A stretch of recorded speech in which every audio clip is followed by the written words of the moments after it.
So I'm live? Okay. Well, then I'll call the meeting to order. And we respectfully acknowledge that we live and work in Mi'kmaq as the steward of the ancestral territory of the Mi'kmaq people. We are all treaty people. Now, approval of the agenda and order of business. We're removing 9.1. 10.1, yes. And we're moving 10.4 down to 12.2 because there's, because they're related. And we're adding in the in-camera session 13.6, personnel matter update. I don't know if anybody else wants any changes or not. Oh, yes, Tina? Yes, just under committee reports, social public libraries, please. Okay. Thank you.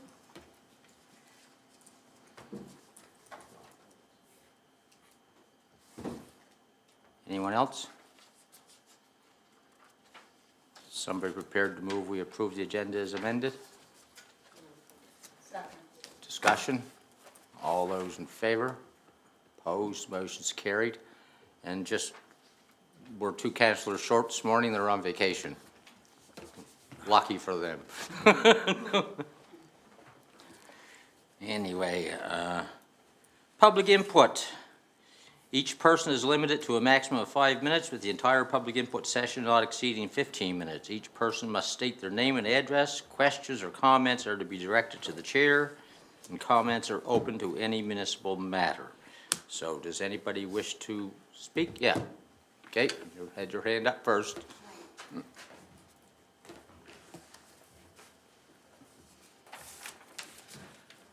Hi, my name is Peggy Wilson, 59 Main Street, Chester. Morning. Morning. I'd like to talk about the Zoe Valley Library for a moment. Yeah. The Village Commission, in my opinion, should never have been able to put forward a proposal when the call for proposal was issued. By doing so, they went against the intent of the gift to this community of the Zoe Valley Memorial Library and property. You can twist around all you like, but in your hearts, you have to know that that was not the intent of the memorandum of understanding.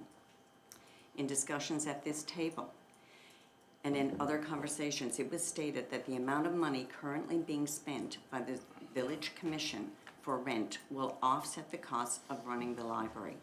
That may be true on the surface, but that will not be accurate in the long run.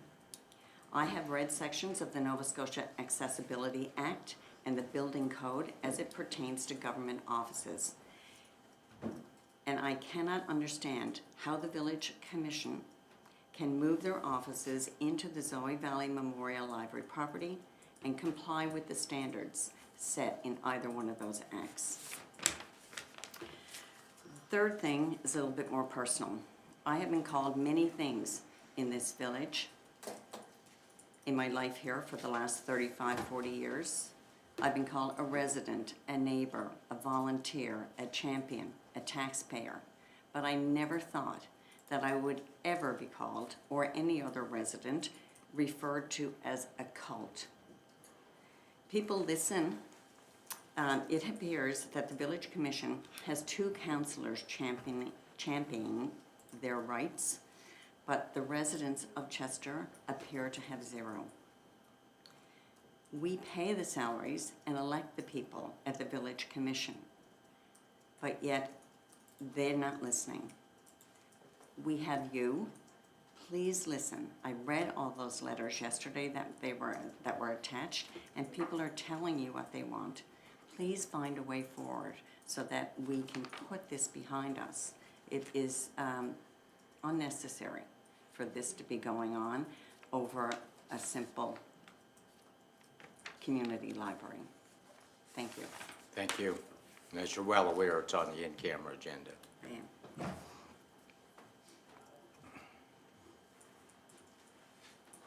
Yeah. Or, yeah. Okay. Morning, councillors. Susie Fraser, 78 Queen Street. I too want to discuss the Zoe Valley Library. In today's agenda package, there were 28 letters from residents that took the time to speak out about their library. 95% of those letters were against government offices moving into a public heritage space. One of the letters put it very succinctly that anyone who has spent any time in the library will realize it will be too small to accommodate any level of government office and squanders the opportunity its upper rooms, multi-purpose space, and reading rooms offer. The notion that this was considered reasonable by this group shows that they do not fully realize what the space represents and are not suitable candidates to take charge of its next chapter. Everything about this library, since its questionable shutdown, the yellow tape, the behind-the-scenes discussions, has had this transfer of stewardship cloaked in secrecy. Every MODC and every Village Commission discussion regarding Zoe has been in camera. There has been no allowance for community members to engage in the discussions. We've been allowed to speak, but not engage. 25 people showed up at the MODC meeting on December 11th. Several addressed council very respectfully. One was told, don't. 17 people attended the Village Commission at their January meeting, and they were treated in an appalling, disrespectful manner. No one on the Village Commission engaged with them in conversation. They were treated as pests. They were permitted to speak, and then they were dismissed. Is this how you treat your taxpayers? Why, in the face of all the community outcry against putting government offices into a heritage building, is it still proceeding? Again, a quote from one of the letters that I hope you all had time to read. The work that was put into the building last year has positioned it well to be restored as a central community fixture, to evolve into an invaluable space for creative work and programming for many years to come. I think that to be much more in keeping with the spirit of Zoe Valley's legacy and the terms under which the library was endowed in the first place. This issue is about heritage stewardship and government oversight. It has been observed that books are currently being boxed at the Zoe Valley property. As the formal transfer has not yet occurred, clarity to the public around custodial authority and inventory protocol would provide reassurance that the collection is being handled in accordance with the proper governance and donor intent. MODC must fully recognize its responsibility to uphold the original warranty deed of the Valet family. I ask that my remarks be entered into the written record. Thank you for your time. They will be. I just want to ask one question. Books being sold, I have no knowledge. No, boxed up. Boxed up, oh, okay, boxed yeah. up, okay. Okay, thank you. Thank you. Yeah, it's your turn next. Yeah, Hi, good morning, everyone. My name is Ashley Nunsmith. I live in Front Center, and I am the CEO and Chief Librarian of the Social Public Libraries. I have worked in public libraries for 20 years in HRM and in Ontario, including in the villages of Nobleton and Schomberg, which are small, rural, agricultural communities with deep heritage, not unlike Chester. And I followed the case of the Zoe Valley Library very closely. I've met with both of the two previous directors. And I've read all of the letters in this morning's package, previous meetings. I've watched the meetings and been here in person with care. And I wanted to come personally to address the concerns that I'm hearing this morning and that I've heard previously. Yes, books are being boxed. They are not being sold. They are not being discarded. There are a number of water damaged items, and those present a risk. About 1 or 2 boxes so far that I've seen. We have experienced professional staff reviewing the collection. Items aren't being discarded. We are removing some of them to do some restorative work on the shelves. Actually, some of the plaster is peeling behind the shelves, and so the books need to be removed safely so they can be put back on the shelf. And I am so excited. Social Public Libraries is planning to partner with the Village of Chester Commission, and that model of a municipal body administering a facility with a regional public library board overseeing library operations is tried and true at how it works throughout the province. This keeps the library local while also opening the doors to expanded access. So a broader collection. Social Public Libraries plans to, in addition to the items that are already there, invest in the collection. I haven't found an item on the shelf that's newer than 2024. I'm just starting my review of the collection. But we want to bring more material into the collection, a connection to same-page libraries, staff training, programming, provincial funding streams, while keeping the library local. And so, again, I'm reading the letters, I'm hearing about it. The original deed of intent is very clear. The library will remain a public space.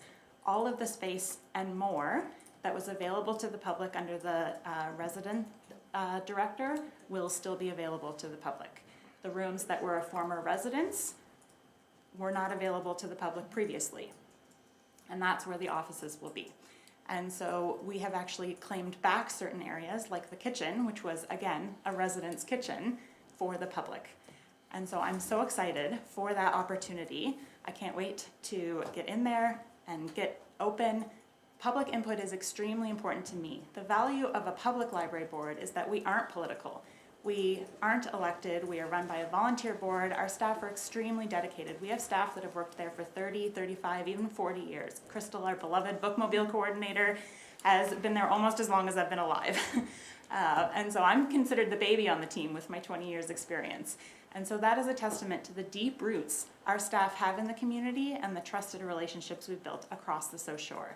And so I'm excited to bring that expertise, that library-specific knowledge, programming, collection support. Again, a lot of the items were water damaged. Mold presents a risk to the health of the other books, and we would hate for that mold to get into Zoe's personal books we found boxed up in a room upstairs. And so we want to make sure that the health of the collection is maintained. We want to invest in the collection, and I do want to hear from residents. And so, as I said, public input is so important to me. I want to engage with the community. And so I can come to you, I'm speaking directly to the residents now. We can meet over a cup of coffee or tea, and you can tell me your favorite author and what you want to see more of at the library. Our 4 libraries and our bookmobile are as unique as the communities they serve, and that is no exception here at the Zoe Valley. Thank you. Thank you. Yes. Thank you very much. And good morning, members of council. My name is Michael Allen, and I live at number 187 Central Street in Chester, which is just across the way. Yep. I'm also director of the Chester Library Society, and I have been a volunteer at the library before the Library Society was founded. I just wanted to thank the previous speaker for her comments, which seem to suggest that the organization of which she is a part is thoughtful and skilled and likely prepared to work with anyone who would run the library, and not just the Village Commission or the Chester Library Society. 5 years from now, someone else might take over that responsibility. I suspect no one thought a year ago that the 3 trustees would have abandoned their responsibilities and turned it over to council. The other thing I wanted to clarify is that the space in the library this past year, after the renovations were done, essentially made every room available to the public. What happened during that period of time when a couple lived there and made the library, I suggest, an unwelcoming place, and one that was open very infrequently, a lot of space they took over for their own use. I think that was probably quite appropriate. But when it opened this past year, it was entirely open to the whole public. So if the commission takes a closet for their space, they're reducing the space that would otherwise be available. In the council's package of material for today's meeting, there are, by my account, over 25 separate communications to the council on the current plan to transfer the Zoe Valley Library from its trustees and this municipality to another government institution, the Village Commission. And I'm sure you're all aware that a number of you would have received further communications at your private email, in addition to the 20-some odd that you've got so far. And I'm sure you've all been buttonholed on the street and in the cafes in town with people expressing their opinions. It's hard to stand at the checkout counter at the Independent and not hear someone talk about the library. The communications that have been sent to you to the council's email address demonstrate thoughtful concerns by the residents and taxpayers of this municipality about the library. If you take them as a whole, they represent reasoned and principled opposition to the council's plan to gift the library to the commission. Their number and the nature of the comments they contain must tell the council that this opposition to that plan is not merely that of a small faction in this community. Take Tom Edgerton's letter, for example. It's at page 138 of your agenda. He frames the issue as one of stewardship of a valued community space. The library's role in our community should not be diminished by transferring it to government, whose plan is to install office in a building where there isn't enough space for the library's collection of books and artifacts already. Tom also points to the legacy of the library as a 100-year-old community institution, which legacy will be lost if it gets subsumed as government real estate. He says much more. You should read his email. You should read them all. Lastly, the council is aware, because we have copied the municipality and the municipality's solicitor, that the Chester Library Society has commenced an application in the Supreme Court of Nova Scotia to have the court declare the Commission's action in filing its application was illegal. That case will be heard in mid-April in Bridgewater. If we are successful, and the advice we have received indicates that we will succeed, how can the council transfer the library to a commission when its application was unlawful? Please give this some more thought, and thank you. Thank you. We're just about running out of time. Does anybody else have anything? Okay. Moving along then to minutes of the previous meeting. Council of February the 5th. Errors or omissions? I'll move you approve the minutes. Seconder? Discussion? All those in favor? Opposed? Motion's carried. Public hearing minutes, February 12th. Errors or omissions? I'll move you approve the public hearing minutes. Seconder?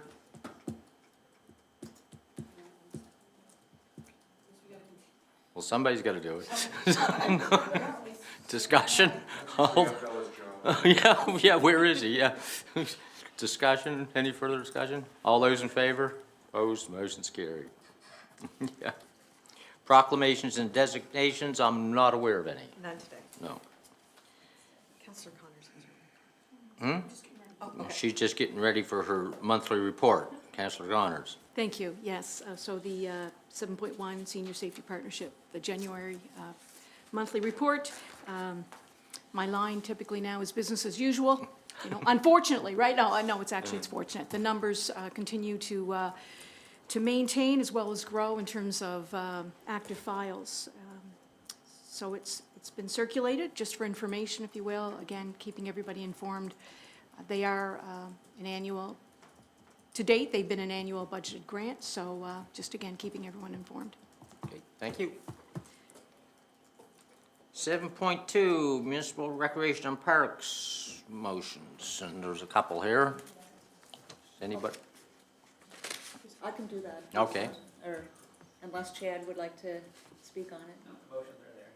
No, there's just two motions there for two individuals going to curling, and the committee approved, we're requesting $500 each, so I would move that we approve the two motions, 2026-34 and 2026-35. Seconder? Second. Discussion? All those in favor? Opposed? Motion's carried. And then are there a couple more on the other page? Councillor Connors had added. No, oh, no, just, Social Public Library. Oh, two more. yeah, that's what I said, there are two more. Kind of same thing, two more applicants applied for funding. So Unless there's any questions, I would move 2026-38 and 2026-39 to approve the funding. They're going on hockey provincials. Do we have a seconder? Sure. Second. Discussion? All those in favor? Opposed? Motion's carried. Yeah, pretty sure that was the case. Oh, yes, and then Tina wanted to add a committee report, yes. Correct, thank you. So Social Public Library, just wanted to mention that at the board meeting last week, which, full transparency, I missed because I actually was here for the multi-purpose rec facility, admin facility meeting that we had, and then I zoomed from here into New Ross for the municipal hamlet meeting. So I was tied up, so I can't take any credit for the discussion. But we passed the budget as a board at the 26-27 budget, that is, and I certainly have it here with me as a PDF, 4 pages. Any of the council members would like me to flip that to them, I certainly can. Absolutely. So also too, just as another note related to the budget, you'll recall that the Social Public Library, along with the other public libraries in Nova Scotia, have been advocating and meeting with the province and writing to the province and having discussions with the province for a couple of years now around increased core funding, and that has been denied officially with the budget that was just passed this week. However, the operating grant to all of the public library regions was not impacted. So I say that it's status quo. They will be looking to the province. They'll let the dust settle a little bit, and then discussions will be had around bridge financing, because Social Public Library, we're okay, but a lot of the libraries aren't faring so well. So there's going to be discussions around hours and staff and so on. So just wanted to share that around the budget piece with Social Public Library. That's it. I'll send that to Councillor Coolin and anybody else. Yep, absolutely. Yes, Okay, yeah. thank you. Any questions? Thanks. I don't think we have time to do the next one. Is Chester Playhouse ready? Sure. Okay, come on up.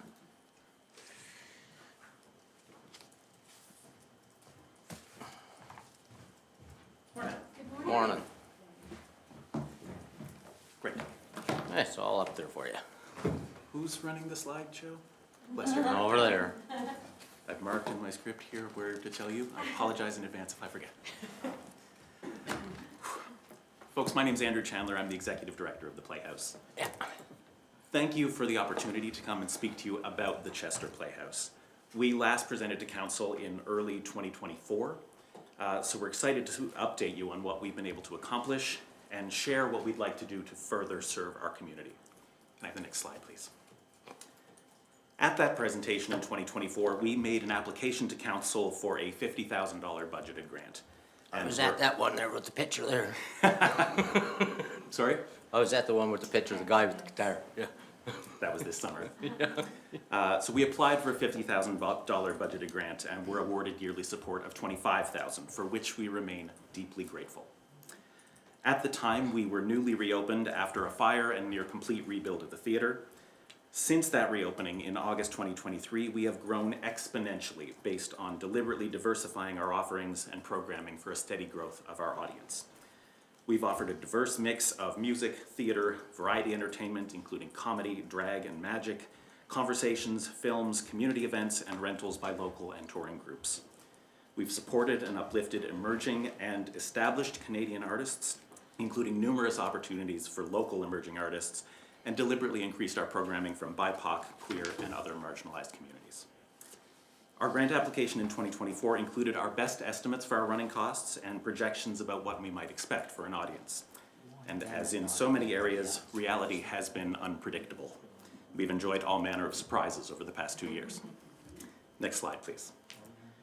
With increased support in equal thirds of earned revenue, private donations, and government support, we've expanded our capacity, doubling our audience and the frequency of presentations from 2023. In 2024 and 25, we've offered 240 events, welcoming an average of 10,000 ticket holders per year. In 2025, our percentage of tickets sold increased another 10%, and as you might have seen, nearly every live show in our fall season was sold out. What we offer is appreciated, and for many is a staple of public life in this municipality. Next slide, please. We've steadily built back audiences, expanding our reach to draw patrons from across the municipality, including Chester Basin, Hubbards, Blandford, New Ross, Western Shore, and beyond. Next slide, please. Notably and excitingly this year, we've sizably increased our percentage of patrons who've come from HRM and the municipality of Lunenburg, including Mahone Bay, Bridgewater, and beyond, by nearly 6% and 8% respectively. Next slide, please. Not only are we seeing significant engagement from across the municipality, but we are gaining attention and drawing more visitors from outside of MODC, bringing them here for an incredible array of performances. Next slide, please. The Playhouse has anchored local businesses across our municipality, creating substantial economic spin-offs not just in the hospitality industry, restaurants and accommodations, but in gas stations, grocery stores, shops, and more. We know that a show at the Playhouse means a full house at the Forecastle, and many businesses count on these spin-offs. They say so here. We are drawing people into the municipality, bringing and supporting local businesses, and making Chester a destination for many other communities. Next slide, please. We've worked really hard to dispel any sense that the Playhouse is solely for the rich or only for those who live in the village of Chester. We've offered regular, free, and pay-what-you-can performances.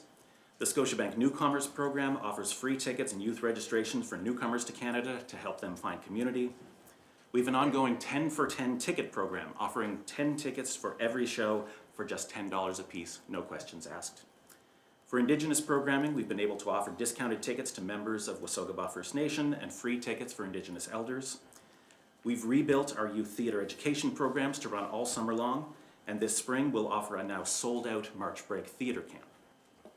We've offered multiple levels of an intro to acting class for adults, where nearly 80 participants last year worked to develop performance skills. This January, we offered a 4-week flamenco dance class, which also sold out. Next slide, please.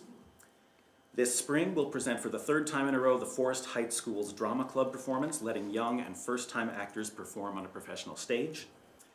Last fall, with grant support, we were able to offer a free theater performance to youth from the Chester Area Middle School. We fostered ongoing partnerships with the Chester Drama Society, the Chester Arts Centre, and recently our Health Centre. We've hosted numerous rental events, including birthday parties, a fundraiser for the Parkview Education Centre's Astronomy Club, an awards night and movie screening for the Chester Sharks basketball team 2 years in a row, and more. We've built ongoing partnerships with Shoreham Village and Bonnie Lee Farms, offering their residents the opportunity to visit the Playhouse or live stream performances to their facility. We've also continued to expand our accessibility, last year installing an accessible lift to the 2nd floor, accessible door hardware throughout the building, as well as adding an Auracast hearing system in use for all performances, and filming a virtual tour for patrons to explore the Playhouse before their visit. At the same time, we've been buffeted by the same financial winds as so many. While costs increase across the board, from running costs of operating a venue to living wages for our staff, consumer confidence has been shaken. Audiences have grown more choosy about what they can attend and how much they can donate. Our fall donor campaign last year underperformed for this very reason. American tourists have not returned to pre-pandemic levels and remain a tiny portion of our audience. And 2 days ago, the province announced major cuts to arts funding, which for us represents an immediate cut of $12,000 to this year's budget.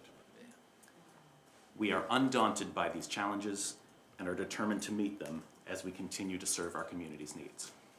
Next slide, please. It's to serve our local community that we are requesting an increase in funding. Now that we've been operating successful in the new building for several years, we've gained a much more realistic expectation of our running and programming costs and adjusted our budgets accordingly.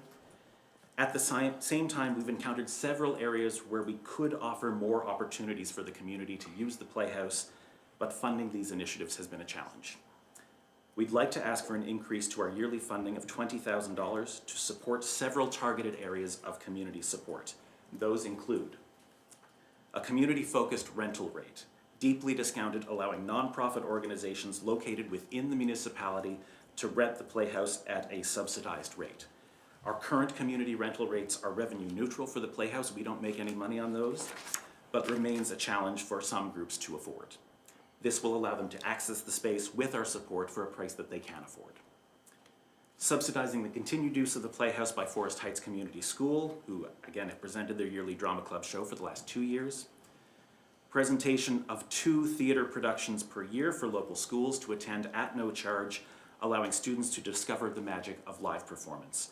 In our discussions, schools are really eager to bring their kids to the Playhouse to see shows, but they have no money to do so. This addresses that challenge. An ongoing program offering free tickets to Indigenous elders and discounted tickets for community members of Wasogaba First Nation for all our programming, building connection and community with Indigenous communities. Subsidized registration fees for youth and adults for our theater education programs, allowing all to participate with no financial barriers. Supporting a childcare program, allowing parents to attend a performance at the Playhouse while their children are cared for by staff who are qualified to do so, while leading the children in artistic education, theater, games, visual art, etc.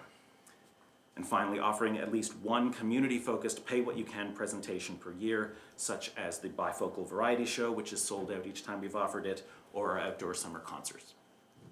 Next slide, please.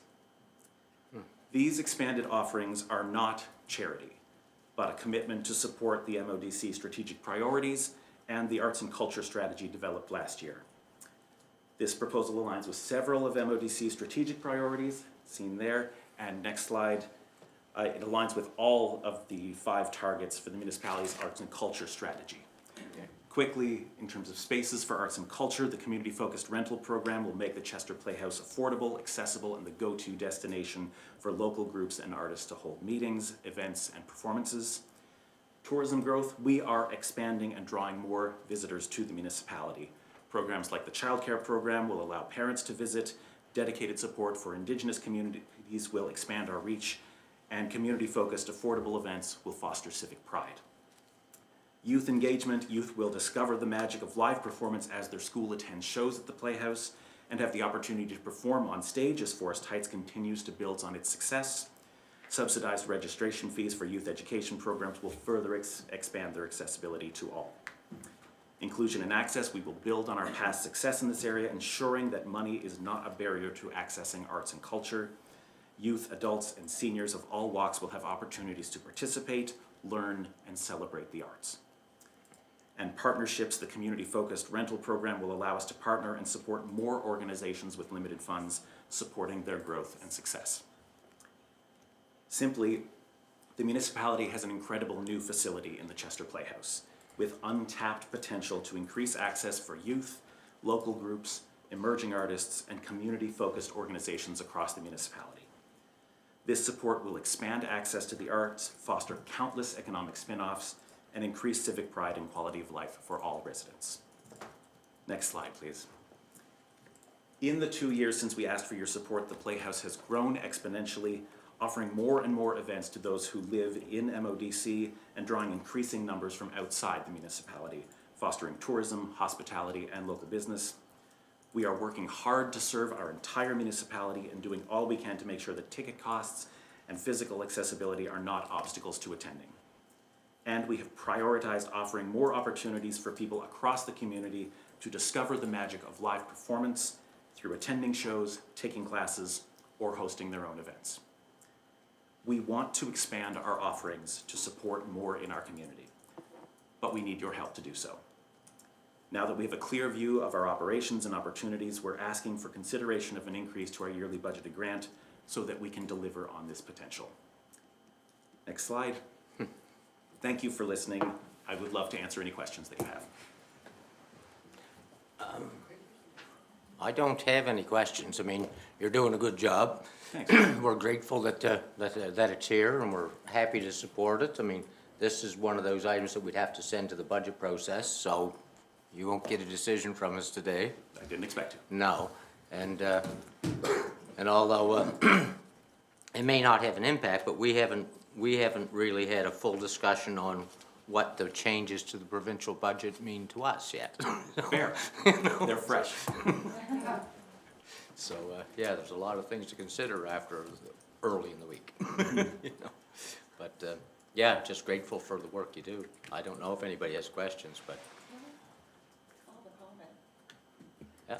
No, very much appreciate having it in the community. I know that I work at Bonnie Lee. I know that the residents there enjoy coming, and even many people in my community enjoy coming. And you didn't mention the movies, because that's something that happens in the winter, and it's really a nice thing to have, and I enjoy going to that as well. We offer the movies all year round, but are doing a particular focus on the Oscar contenders right now, and it's really popular. Yeah, no, Yeah. just thank you for all that you do. Yeah, it's a great facility. We're very fortunate to have that in our community. Yeah. Yeah. Thanks, folks. Anyway, thank you. Thank you. You'll hear from us eventually. Sounds good. Okay, Paul's not here for a while, so, Not yet. so we're moving on to 9.1, surplus property disposal policy. Yeah, Morning, Council. morning. So what I have for you today is a policy regarding disposal of land that has been deemed surplus, that is under municipal ownership. This is a part of our Housing Accelerator Fund list of projects that we have been undertaking over the last number of years. So we did discuss this policy previously at council, and there was some direction to make a number of small changes, which I hopefully have now accomplished. You can only hope. Specifically, the changes were a discussion around which organizations would be eligible to make an application, and there was a discussion around including private interests as well, with the thought being that that would provide the best chance of somebody Actually doing uptaking the something. program and actually seeing some affordable housing results. So we've made that change in terms of who's eligible. There were also some requests to clarify a bit around the agreement that would be formed, or that would be drafted with the municipality, including the number or percentage of the units that would be affordable. So it doesn't have to be that the entire building would be affordable. There would be a negotiation about what percentage or what number would be affordable, and for what period of time they would be maintained at an affordable rent. So I've added that language into the draft policy as well, and also clarified that the agreement, once it's signed, would be registered at the land registry as a burden against the parcel, and that would ensure that if if something were to fall through, ultimately there would be an ability for us to get the land back if the project didn't happen in the way that it was agreed to. So I think that's a brief summary. Happy to go into any details if there is, or any questions. But in general, it would be a process for us to allow an eligible organization to make an application. Staff would prepare a report for council with basics on the land information, have an assessed value created so that council would understand what they would potentially be donating. And then if, based on the value of the land, public hearing would be required before council made a final vote to actually disperse the land. Do we have any questions, or are we prepared to go to give notice? I'll move that we give first notice to the surplus property disposal policy. Do we have a seconder? Second. Seconded. Discussion on the motion. All those in favor? Opposed? Motion's carried. That was one of your simplest things lately. Yeah, that's right. The other one got pulled, so easy morning for me. Thank you. Where am I? Oh yeah, 10.1 we've taken off, so I'm not on that one anymore. 10.2 is, Fred won't be here for about another 15 minutes or so. Okay. He has the update on that for you. 10.3, can we do that? Yep. I can speak to this one. So council, this is a recommendation that the motion previously approved at the January 29th meeting, which stated that a designated community fund grant be provided to the Chester Yacht Club in the amount of $84,377.40 be amended by council. There was a typo in that. It should have read $84,337 or $337.40. So just a wrong typo in there, so we just want to amend that motion. Somebody prepared to move, we amend it? Moved? Second. Seconded? Discussion? All those in favor? Opposed? Motion's carried. Okay. And so he won't be here, and our 10:45 isn't here. Right. Why don't we take a 10-minute break, and then we'll come back, and Paul should be in the room? Okay? Yeah, let's do that.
Yeah, you can fix the technology now?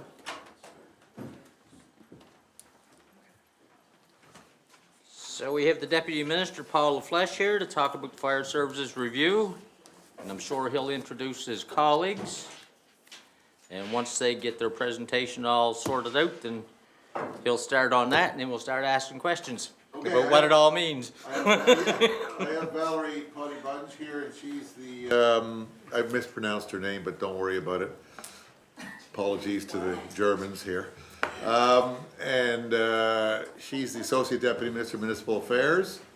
And Carolyn Hemstock was with Municipal Affairs and is now with the Department of Emergency Management as of about a week ago. And she's gonna do a Just in time. She's gonna do a presentation.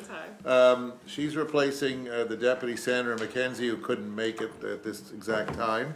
And actually, I found out about 15 minutes ago, I'm supposed to be in the legislature. No worries. So, they have to reschedule. Well, I wonder something now. why Danielle wasn't here. Yeah, She yeah. usually shows up if you're coming. No, it's opened a couple of hours earlier, just suddenly this morning. Don't know why. Anyway, but Sandra could come another time if you need her, but Carolyn represents her here. Carolyn's gonna through a standard presentation. We're doing these for some councils have requested it, and we heard that you would like one, so we arranged with Tara to do one. So that's why we're here today, and in fact, Carolyn in her job at Municipal Affairs was the person who developed it. You've seen a bill introduced. We had a bill introduction on Monday, and that bill kind of explained where we are. Should have been no surprise that there was a bill, because we had telegraphed that, when was it, last fall, or? No, last fall. We or a year ago. Yeah, this A year ago, last spring, that we were gonna be making some moves in the fire area, and that we introduced a temporary bill, a holding one, did first reading, and now we've come to do a new bill, which is the result of basically a year of different consultations.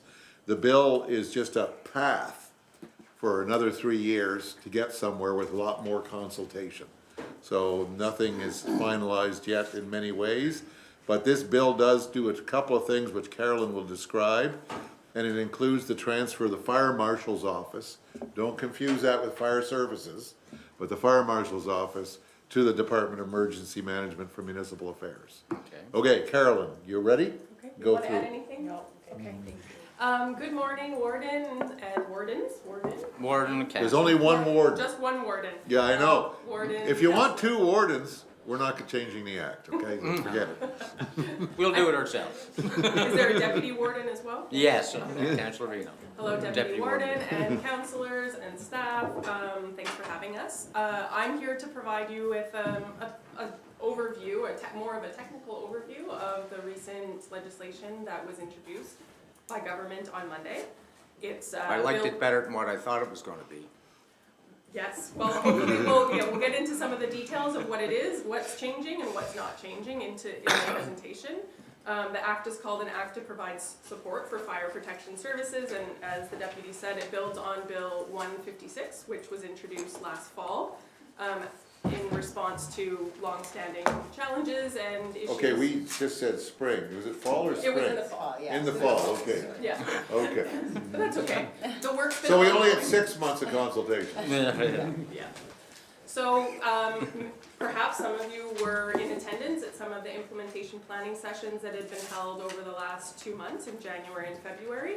I know that there were quite a few folks, fire service leaders in attendance, as well as representation and participation from AMANs, as well as NSFM and municipal elected officials. So perhaps you've already seen us around. So this is kind of building on the conversations that we had over the last 2 months, as well as consultation and engagement that's been ongoing for over a year. And that engagement and consultation was led by the Fire Services Association of Nova Scotia, so that the president, Greg Jones, you might be familiar with. So really where we're at today is kind of a continuation or building on kind of an iterative process to look at how do we strengthen and modernize fire services. So Bill 186 is the next step in that process. The vision we've been working towards is that every Nova Scotian has access to reliable and evidence-based fire services no matter where they live, and that every firefighter has access to training and the equipment they need to do their job and to be safe. That those are at the absolute core of this work. So I mentioned a little bit, I won't read all of this on the slide there, but we've done extensive engagement over the last year. FSANS was contracted, approached the government in late 2024, early 2025, so about 12 months ago, and said, listen, we want to continue working together on looking at how do we improve the fire service sector. As many of you know, there have been multiple reports about fire services and how they're governed and administered over the last number of decades. FSANS has been vital to that work, and so they came back and said, listen, you know, are you open to having this conversation again? Can we work together? So what they did is they actually embarked on I guess it was almost a 9-month process to engage with their membership. So FSANS has 100 plus, I think it's 125 members. They have directors and participants from various fire departments and fire services across the province, but not all. So there are about 275 fire service organizations or providers. So they represent about half of them. Yeah. And so they went out and they did a really rigorous process. They did community-based workshops. They did survey. They spoke with a lot of folks, and they prepared a report called the Governance Review. In their engagement, they engaged with, I think it was over 800 folks altogether. And they prepared a report and submitted that and shared it publicly, and government took a look at that and the recommendations they put forward for improvement. And that actually built onto a value for money audit that was completed last summer on the Nova Scotia Firefighter School. And in that process, the school was reviewed, its governance processes were examined. There were a lot of interviews held with the board of directors and other fire service leaders about training and the processes that are in place around administration and governance to understand how can, you know, improvements be made. And what came out of that were that there were real serious governance but also safety concerns that were putting firefighters at risk when they took training at the school. And in that process, actually, there was extensive engagement with firefighters, actual career and volunteer firefighters, not just chiefs. 680 firefighters participated in a survey that was put out as part of that audit, and the results were really compelling. They had really good ideas about how to improve access to training, how to make it, to reduce barriers to their access, about what they need to feel safe and what they want the future to look like. And obviously there were conversations with the board of directors of the fire school, so that was another piece of the puzzle. And after receiving both of those reports, government went back and had some really honest and frank conversations about what are the next steps. And that was Bill 158 in the fall. And that bill set a path to look at how do we have more conversations with municipalities, fire service providers, as well as voluntary organizations like commissions and societies and associations about how do we move forward. And the basis of those conversations were the recommendations that were provided by FSANS. There were 40 kind of big recommendations and then a couple sub ones, so in total about 50 recommendations that we looked through very meticulously, and that's how the conversations in January and February evolved. And so when we got together with 700 plus folks in the last 2 months, the way the conversations were structured were essentially, the question was, okay, so if we took on FSAN's recommendations, what would that look like on the ground? How would you implement this? Let us know what are the benefits and potential drawbacks or risks to going forward with this. And after we completed those engagement sessions, there were 15 of them. We spoke with about 700 folks. We took that back and the bill 186 came out. What we heard was that there wasn't clear consensus, even though FSANS had provided us with recommendations around transitioning to a municipal service delivery model.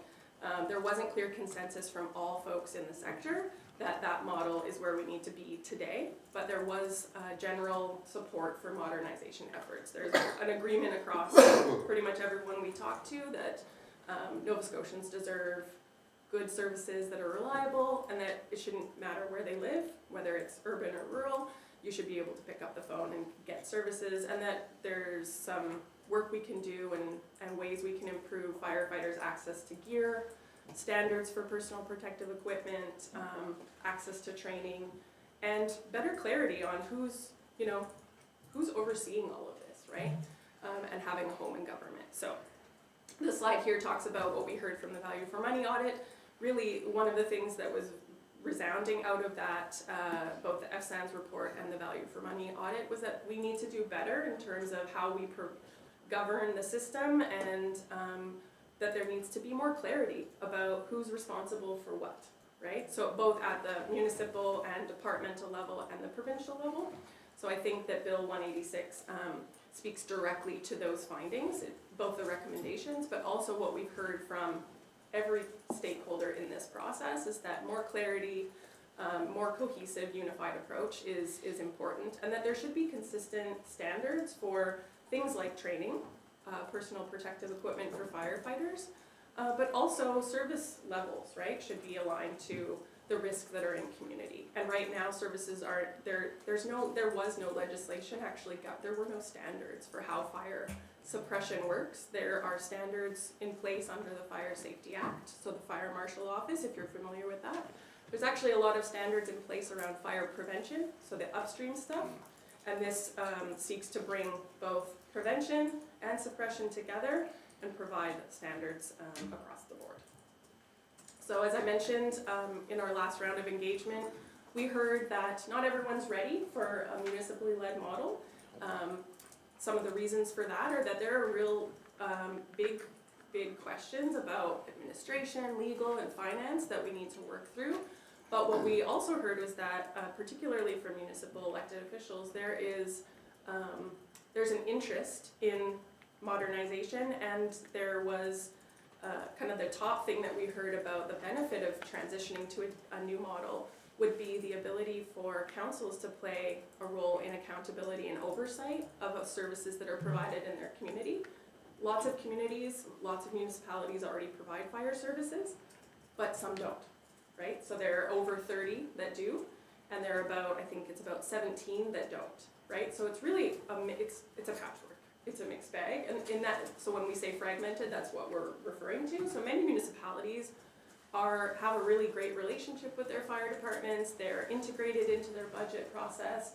Constituents or residents can act like they talk to their councillor and they let them know their concerns. But in some areas, that's not the case, right? So their line of communication and the governance and oversight is through either a society or an association or a commission, and those have different governance processes. They're not integrated into the democratic process, right?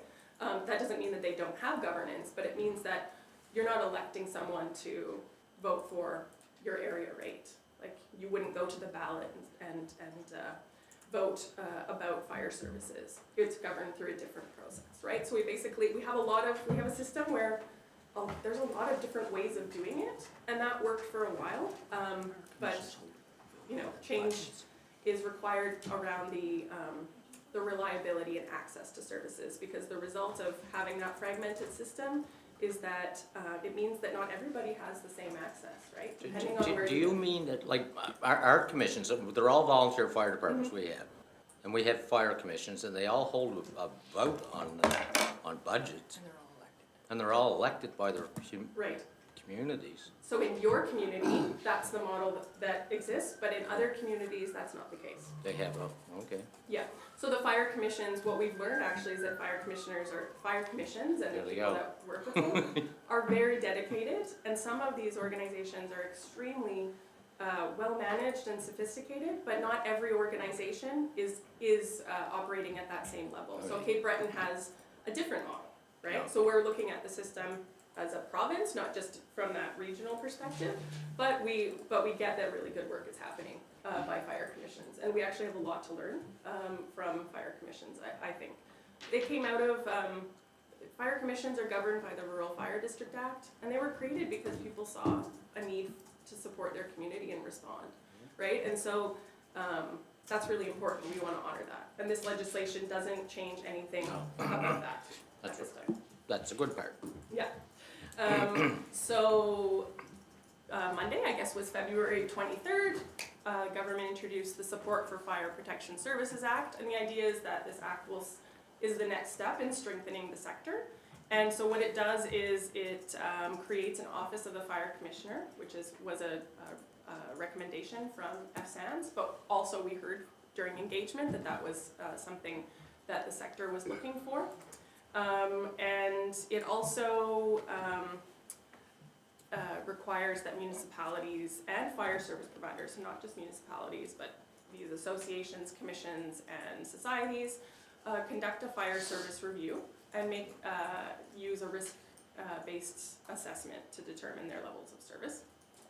And so I'm gonna just kind of walk you through how we got to what was in the bill.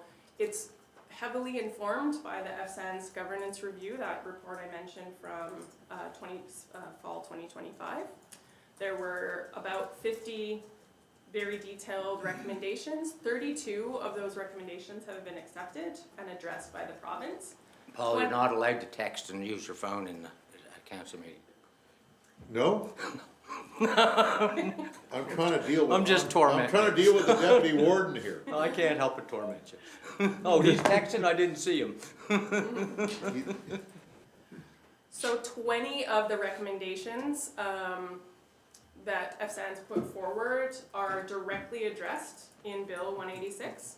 I'm not going to read all of these to you. We'll definitely provide this material for you. But some of the key points were around having better oversight of the fire sector, as I mentioned, creating an executive position, so that's the fire commissioner, so that will be a statutory position of the province that will have oversight for fire protection services, as well as the Fire Safety Act, so what you would be familiar with around OFM. It also looks at standards for training. Those have been accepted and integrated into the legislation. Data and reporting. It creates a pathway for a records management system and fire service providers to feed into that, so that we have an understanding of what's going on, the number of incidents, the risks that are present in our community, and it requires risk-based planning. So there will be a tool that the province provides. It's going to be a barrier-free tool that the province will provide to all municipalities, villages, everyone, as well as the commissions, societies, and associations. They're going to use that tool to determine, to look around their community and say, okay, so here in our community, these are the risks and the needs, and we want to match the fire services to those risks, because each community I think that's a good thing. is different. And then around implementation, FSANS, they had a very sensible recommendation that the province look at a phased approach to strengthening and modernizing fire services, and so that's it reflected in this bill. Is that we're setting the path for the next step, right? And we're going to be working together over the next 3 years to move forward. This slide, really the gist here is that there were about more than 20 recommendations that were already in play that don't require legislation, that the province has taken on and is currently actioning, and a lot of that is around training and creating a regional training model so that firefighters don't always have to leave their community, or at least they can stay closer to home to get the training they need to respond and be safe when they go to a call. So that work is underway. Things like group procurement and equipment purchasing and insurance are things that are being looked at. Again, didn't require legislation and is already in progress. I think, did I miss anything on that one? Okay. We also know that volunteer recruitment and retention is a really important component of this work, and I think as we move forward, what I understand is that the province is going to be working closely with municipalities and fire departments to help build their capacity to work through issues around recruitment and retention. That came forward loud and clear, but I think the solution to that is very much a local solution. There isn't one size fits all, but I think that providing access to training and having standards for PPE, as well as strengthening the sector, will obviously make it more attractive for volunteers and make it easier for them to say, hey, I'm going to take time away from my family to respond to a call, right?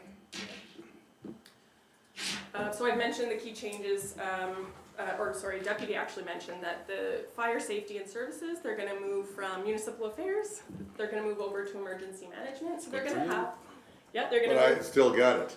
Yeah. they're gonna move over to emergency management. It's going to create a home in government for fire protection services. And this bill establishes the authority of the fire commissioner. Around training, so some of the key changes that municipalities should know about are that the act enables the commissioner to regulate training programs. So there's going to be stronger oversight for training. We heard, again, that came out of value for money audit. We really need to make sure that people are safe when they're getting training. That's a must. And that programs have to be accredited by the fire commissioner. A lot of the details of this will be set out in regulations in the next few years, and we're going to prioritize regulations around safety for firefighters first. The fire commissioner has quite a bit of authority around regulations and standards, but the ones that keep people safe are going to be the key priorities. And we're going to be working with municipalities and fire service providers to develop those regulations, because there's a recognition that we don't work on the ground. We really need insight about how this stuff works in order to develop the regulations so that they can be strong and evidence-based. And that we can actually achieve them. Yeah, absolutely. So the fire commissioner has the authority to suspend or revoke a training program accreditation for non-compliance. So there is some enforcement powers for the commissioner should there be safety concerns around training. And yeah, I think I've mentioned most of this. One of the things that I'd highlight for council here is that the next area of work for the fire commissioner, once the office is established and the commissioner is hired, is that a big part of this work is going to fall under legislation, policy, and municipal relations. And there's going to be deputy roles that are responsible for different areas of work. And an important priority for the next 3 years will be working with municipalities, particularly municipalities that want to transition to a model where they are leading services. They may contract or have mutual aid or service agreements to support their transition to a new model, but it's not going to be a mandatory requirement. But for folks who want to work with the with the fire commissioner to move to a new model, because they've determined that it makes sense for their residents, there's going to be support for that. So what's not changing? What's not changing is that firefighters are a vital part of the community. The Act doesn't change anything in terms of the employment status or volunteer status of firefighters in their roles. The fire commissions, societies, associations remain as is. So all you know, for better or for worse, what we heard is that we're not ready to change that governance model. So those societies and entities will remain in place, so they will have their governance models, they will manage their finances as is, and municipalities, of course, will continue to do their good work, which means that there's no change in any of that, and the reporting structures. The Municipal Government Act is not going to be, it has not been changed, so municipalities can provide fire and emergency services, but they will not be required to do so. They will have to comply with the standards that the fire commissioner sets out.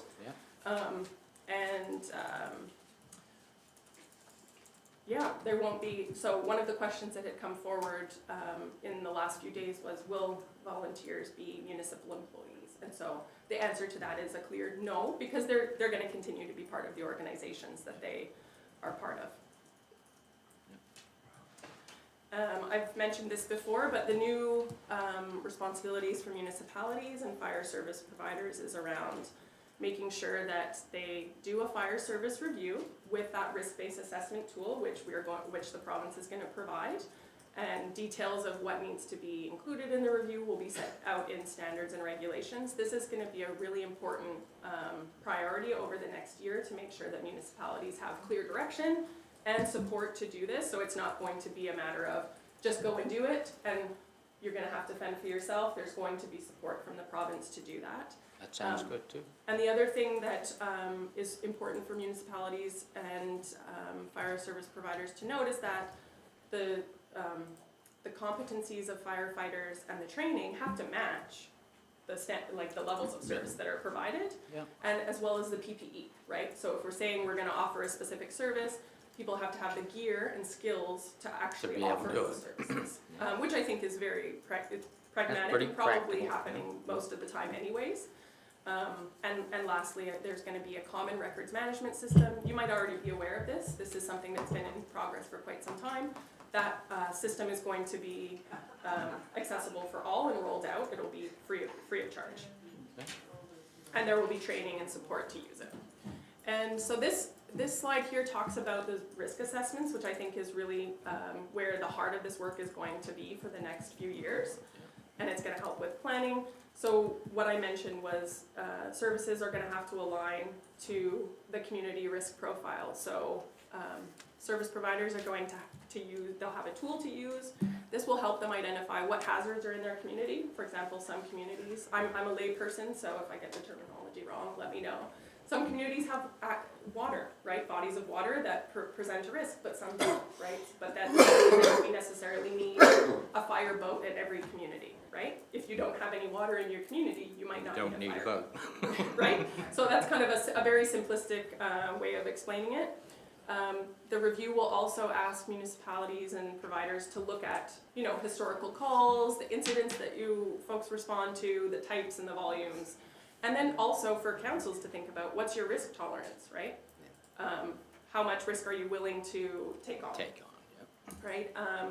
And then levels of service will need to match what that risk profile determines and what the decisions that are made either by council or by the commissions and other entities.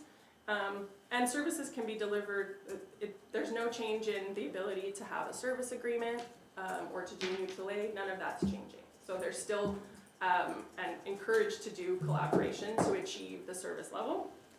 And I guess it's worth repeating, for many municipalities, this will mean very little to no change because this is the way that folks are already doing business and they're doing good work. And some communities might actually have more services than they need. So there might be some efficiencies there, some might have less, right? And I think we are imagining that the group that needs a lot more services is a very small minority within the province. And lastly, so aligning to all of the planning and the risk identification is going to be, kind of the practical matters, the day-to-day operations, making sure the budget and apparatus and equipment match all of that, right? And that's the daily work of fire chiefs and fire departments. So that will be nothing new.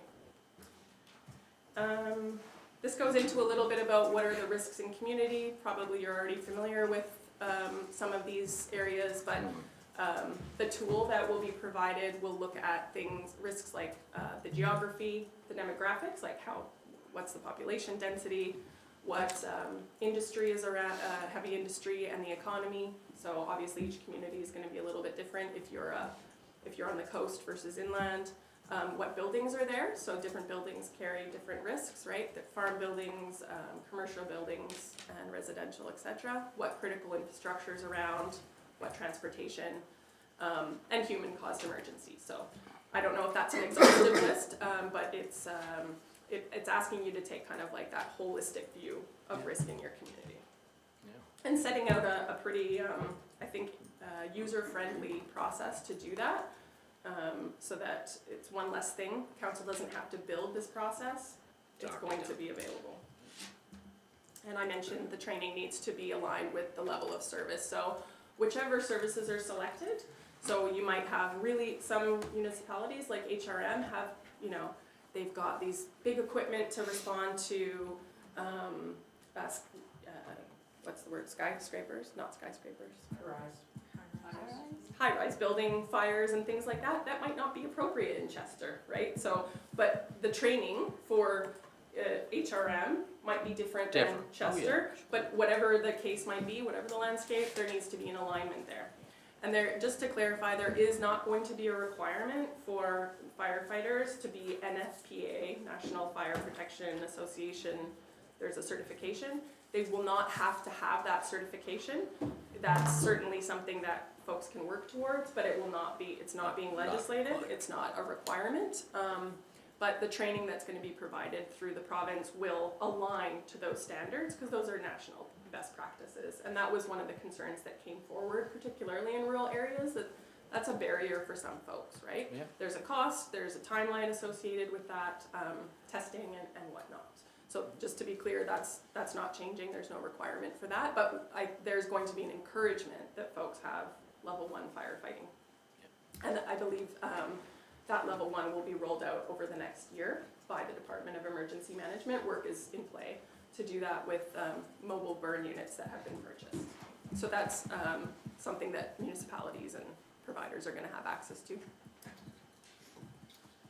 And I've mentioned most of this. Really, the work of the fire commissioner, once established, is going to be a huge focus on training that I just mentioned and transitioning. So working with municipalities and service providers to support them to build their capacity, using that risk assessment tool to determine levels of service, and working with all the partners to create and move forward with regulations and standards and onboard them onto the fire records management system. So I think you're going to hear more from us. This is essentially the gist. There's going to be more conversation. There's going to be more consultation. Our phones and emails are open for your questions and concerns and feedback. We want to continue to hear from you. We've received lots of correspondence in the last few weeks, so we have an email address set up. You can still reach us in other channels, but if you have questions... Call Paul directly. Yeah. If you have questions... You got my number. If your residents have questions, for example, or the commissions that are in your community, and you're not sure of how to answer, you can connect to us at this email address. We'll provide that to you as a follow-up as well. Fire Modernization in Nova Scotia, and of course, the other channels that you use. You can contact Municipal Affairs. They'll direct it over to us. So. The other thing I forgot to mention actually is that we heard that there's an appetite and a desire for municipalities, both administrative staff, so CAOs represented by AMANs and elected officials through NSFM, to have more training and to learn more about how fire services work and are governed, so that everyone can have kind of the baseline same understanding. So you can expect more in the coming year around that as well. More workshops. Yeah, more workshops. And I forgot to mention, there's also going to be a map of all the services, fire services that are currently active in the province. We're going to be testing that map out with AMANs, and we'd love to have your feedback, because one of the things that we've been grappling with is that we don't have information about where everyone is located and provides services, and we want to be able to offer that map out to our partners. So stay tuned for more. Hopefully I won't flood your inboxes too much, but happy to take questions or if I've missed anything. Great job. You covered a lot of stuff. You did. All right. You didn't really even need your slides. You had it all memorized. Any questions? I just think that over the last week or so, you've done a good job at paying attention to what was being said, and I fully recognize the need to have people trained properly, have the right equipment, know what the risks they're going to face are. That all makes perfect sense. I was just concerned with the impact it was going to have on volunteer fire services, quite frankly, with some of the things that were being suggested earlier. And I'm glad that I think we've left it in a place where the volunteer fire departments, which are critical in our communities, they do everything. We wouldn't, all of them help build their fire stations.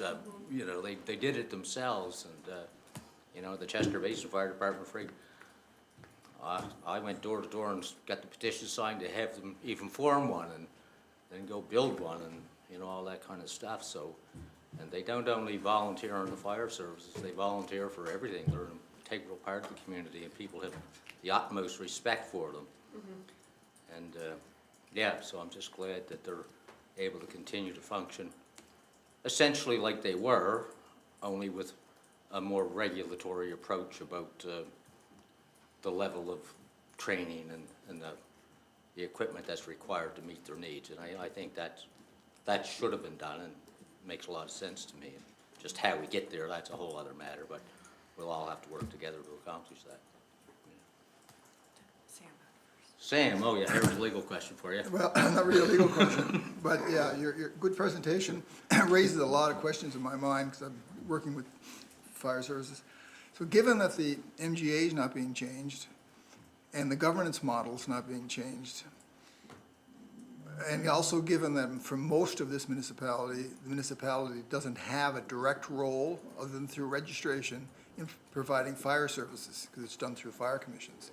So I'm just wondering how the municipality is going to be able to carry out these new responsibilities when there's a fire commission and the fire departments report to and are creatures of the fire commissions. They're not creatures of the municipality.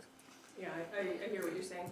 I think the question is, okay, so, actually, it's the majority of municipalities do have a direct service delivery responsibility for fire services. It's actually, a smaller group that don't. Okay, but So that's us, yeah. So what the review process will do is it will ask municipalities and fire service providers to work together. I really hope that's not me. I think it is. Oh, that's unfortunate. It's the deputy warden's fault again. He's calling her I think too? it's gone now. So what, in the review process, it will be really critical that, so in some municipalities, the collaboration isn't strong between these groups, but they're working within the municipal boundaries, right? So again, for some municipalities, there's gonna be zero change because there's already an incorporation, there are service agreements, council is taking on the recommendations and approving area rates and things like that, but again, it's not a one-size-fits-all, and so that's where we're looking at how to bring the smaller section of municipalities that are saying, listen, someone else is doing that, so that there can be a conversation, right? Not to require them, but so that there's that linkage. But is it, so you're talking about the municipality having enhanced responsibilities. Is this also on the commissions? Yes, the commissions, so so when I use the word fire service providers, that includes all of the different types of ways that it's provided, not through a municipality. Commissions, associations, brigades, etc. So, for example, the municipality could just say to the commissions, it's your responsibility. We'll help you, but it's your responsibility. Well, If you're the direct service provider. yeah, we'd want you folks to work together. And Well, that's, yeah. they have the expertise, right? The commissions, we wouldn't expect councils to be experts on fire service delivery. And we'd support you to work together to use that tool. And maybe what it would be is that the commission takes the lead and provides that information to council, and there's that process. Okay. So essentially what we're trying to do is help people work better together, right? Yeah, and I I think with the can't see changes this. you've made and the path forward, that I think that we all recognize that working closely with our commissions and fire departments is critical to the residents of the municipality. I go to their fire annual meetings when they elect their people and pass their budget. I'm sure most others do too. And yeah, it's just fine. And we had a staff member who works directly with the fire chiefs, and I think we just keep building on all of that, and we'll find a way to make it all work better The than what fire it is. service coordinators will be a really important part of this process too. So is it correct to say that you have a fire service coordinator? Yes, Yeah, and is it just for Chester or is it for a broader region? just for Chester. For the municipality. Municipality, Chester. Chester is all one municipality. Yeah. Okay. There's not a town of Chester. No, Some fire service coordinators work for multiple municipalities, no, ours is just but you for just have our, one. Okay, that's fantastic. So that will be, probably, it's gonna be building on what fire service coordinators were already doing, right? yeah, just more work, that's all. Councillor Bino, and then we do have a public member of the fire service who wants to ask. I've been blissfully ignorant of our fire service here in the municipality for a long time, if I'm honest. Because we have a reasonably well-run service, the actual fire protection is very good, and sometimes, anecdotally, I observe from the outside that sometimes the personalities, because there are multiple governments administering the various departments, that sometimes there's some friction between personalities, and I've observed that from a distance. But in terms of the actual protection that is offered to residents, it's always been good, and we've been grateful for that. And as an elected official here at the municipality, it's been really terrific to not have to deal with that, and they sort of handle their business, and, you know, we do the registration, and aside from honoring their hard work, we've been pretty hands-off up till now, and I've been happy about that. Now, what I've heard today, and I'm sure as the conversation continues, is that the Office of the Fire Commission, Commissioner will be at first just administering standards, it sounds like. You know, compliance with, whatever it is that, whatever, sorry, I'm operating at 20% here. Yeah, compliance with whatever safety standards are required, equipment, all that sort of thing. But I also heard that this is basically, we're not ready to transform the governance model. Right now we have 7 commissions in our small municipality governing 7 departments, and that, I mean, there's a legacy, and change is not easy for everybody, and I can acknowledge how, even if it's a good idea, that can be a very painful process. We've observed in many decisions here that change is difficult, even positive change. So that's interesting to me. Now, I also heard that this is step 1 in a phased approach, and you said maybe around 3 years. So it sounds like in your minds you have a 3-year sort of plan that you're going to eventually move towards this municipally led model. And just correct me when I'm wrong here or whatever. That the Office of the Fire Commissioner over the next, say, probably 1.5 years or whatever, is going to be really working probably with municipalities, I guess, and fire services to assist us in that transition to this new model, but this is step 1. Is this what I'm hearing? I think that's a fair assessment. Okay. I'm just summarizing what I heard. Yeah, the only nuance I would add is that a shift to a municipal model is a decision that government will have to make. That will be a decision for them to They make. haven't made it yet. They haven't made it yet, so there's no change in requiring municipalities to provide services. There's a recognition that the current system creates challenges and inequities to access, right? So I can with, see that. you know, 7 commissions within one particular municipality, CBRM is another example where they've got, I think it's 12 to 14 societies and career fire services. There are some opportunities to improve the way governance works, but a decision to switch to the municipal model is a decision of government. But there's a desire to build capacity to have a more collaborative, more coordinated, integrated system. No, and I see the value in that, honestly, from the outside. I mean, I'm sure I'll hear from the chiefs. I have 2 that serve my district, and they'll have their thoughts on this, but, you know. There's a requirement for a review as well of fire services. Yeah. That's part of the new legislation. Yes. Is that there'll have to be a review by each municipality? Is it municipal? Every municipality and every provider. Right. Every commission that provides services has to be part of that review process. Yeah. That doesn't mean that, again, that all the details will be spelled out in regulations, but for a municipality like Chester where you've got 7 commissions, I think it would be really reasonable to say it's one, like, the plan comes together in one document or one process to make sure that it's integrated and coordinated. It wouldn't serve the purpose to have, you know, 7 different plans popping up in review processes. Yeah, right? I So think that's obviously the weakness that you're trying to address, is right now, because there are so many departments, but all with their own systems, it's so granular. You know, even within our own municipality, we have 7 organizations, 7 little governments, you know, and some are, there's an unfairness to it. You know, some are just geographically, because they have a lower tax base, they're able to access, you know, poorer equipment maybe, or maybe they have to have really high rates or whatever, just because of the nature of the real estate that they happen to protect. You know, it's you know, I understand the unfairness that comes with it.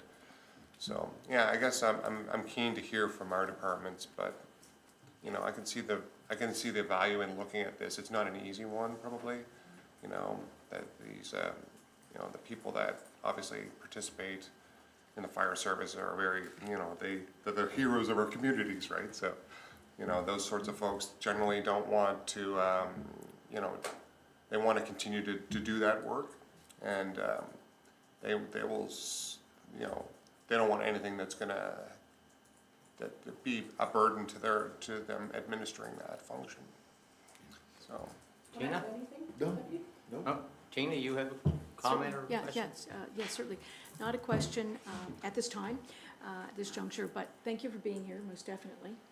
I would like to ask if the PowerPoint presentation, which is a public presentation, and it may already be in our public package, I'm not sure, but can it be please added to our public package and uploaded to the website so that others that are We can have are access looking to to it. see this can actually Yeah. access that? Yeah, so you can expect there's going to be a letter circulated via NSFM and AMANS to all municipal units that summarizes what I've told you today, as well as the slides that I shared with you. Okay. And I believe there might be some question and answers as well, and so we want to make sure everyone's getting the same consistent information. So yes, stay tuned, we can follow up, and maybe someone could provide me with, I think I see you taking that. Yeah, with your So- email to make sure that it gets into your hands. So that being said, just to Yeah. pick up on that in terms of NSFM and AMANS and a letter and a document, maybe with some Q&As. So we already have received numerous attachments and correspondence, which is fine, because that's information. Information is power, obviously, it's awareness. So I'm wondering, again, when I have a dialogue, which I have yet to have with my fire chief, and any fire chief and any commission that wants to reach out to me, actually, and any firefighter, that information, because we've now referenced it here at this table, I'll be torn between what's public and what's not, but again, information is good to have. So. The bill that was passed by the province. The reference to the Q&As, for example, because that's in user-friendly language that I understood when I received it. I'm not afraid to admit that. Again, that will be something that if I'm asked, I will share with my fire chief. Oh, yeah. Okay, good, I just want to be clear on that in terms of awareness and sharing documents. Okay, good. No, it's public. what is not shareable? I'm confused about No, it. think everything is. No, of it it's was all out shareable. there. Yeah. Yeah, the bill is up on the Ledge website right now, and the deck that you saw today and the letter Will are be going sent. out immediately. I think a lot of the confusion comes from, we went out and did all those consultations you talked about in the first slides. And at all those consultations, someone goes to a microphone and says something, and then someone thinks that that's where we're going or the result. Yeah. It's an opinion, that's why we do consultation. So you hear a lot of stuff in consultations, and I've heard things like, we're gonna, prevent people from driving fire trucks if they don't have a fighter pilot license or some, or a race car license or whatever. And I've heard we're gonna close fire stations. I actually heard this at a municipal council meeting I looked at. We're gonna close fire stations if they don't, pass some standard. So these are things people say. Doesn't mean we're doing that. That's somebody's personal opinion. Yeah. You can listen to that from 9 to 12 on 95.7 Talk Radio every day if you want to. Doesn't mean it's happening.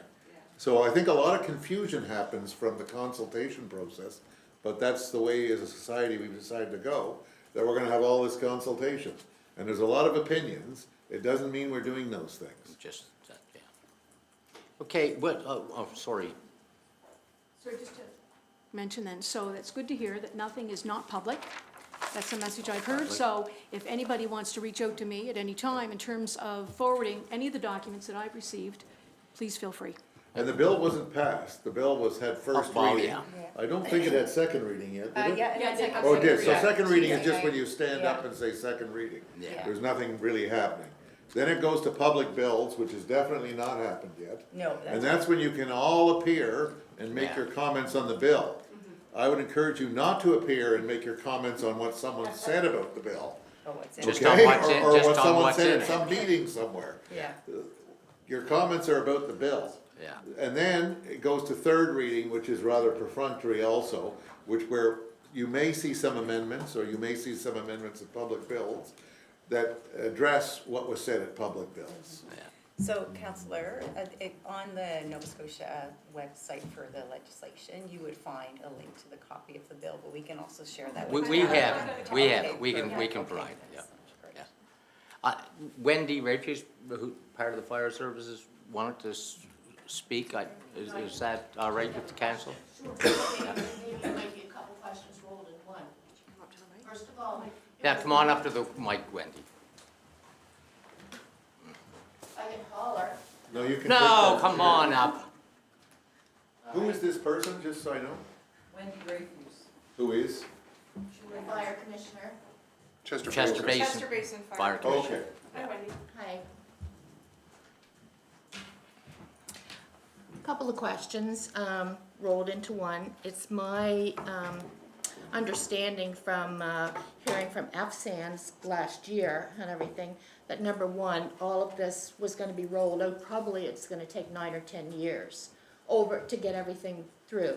And this is just the first phase of 3 years, correct?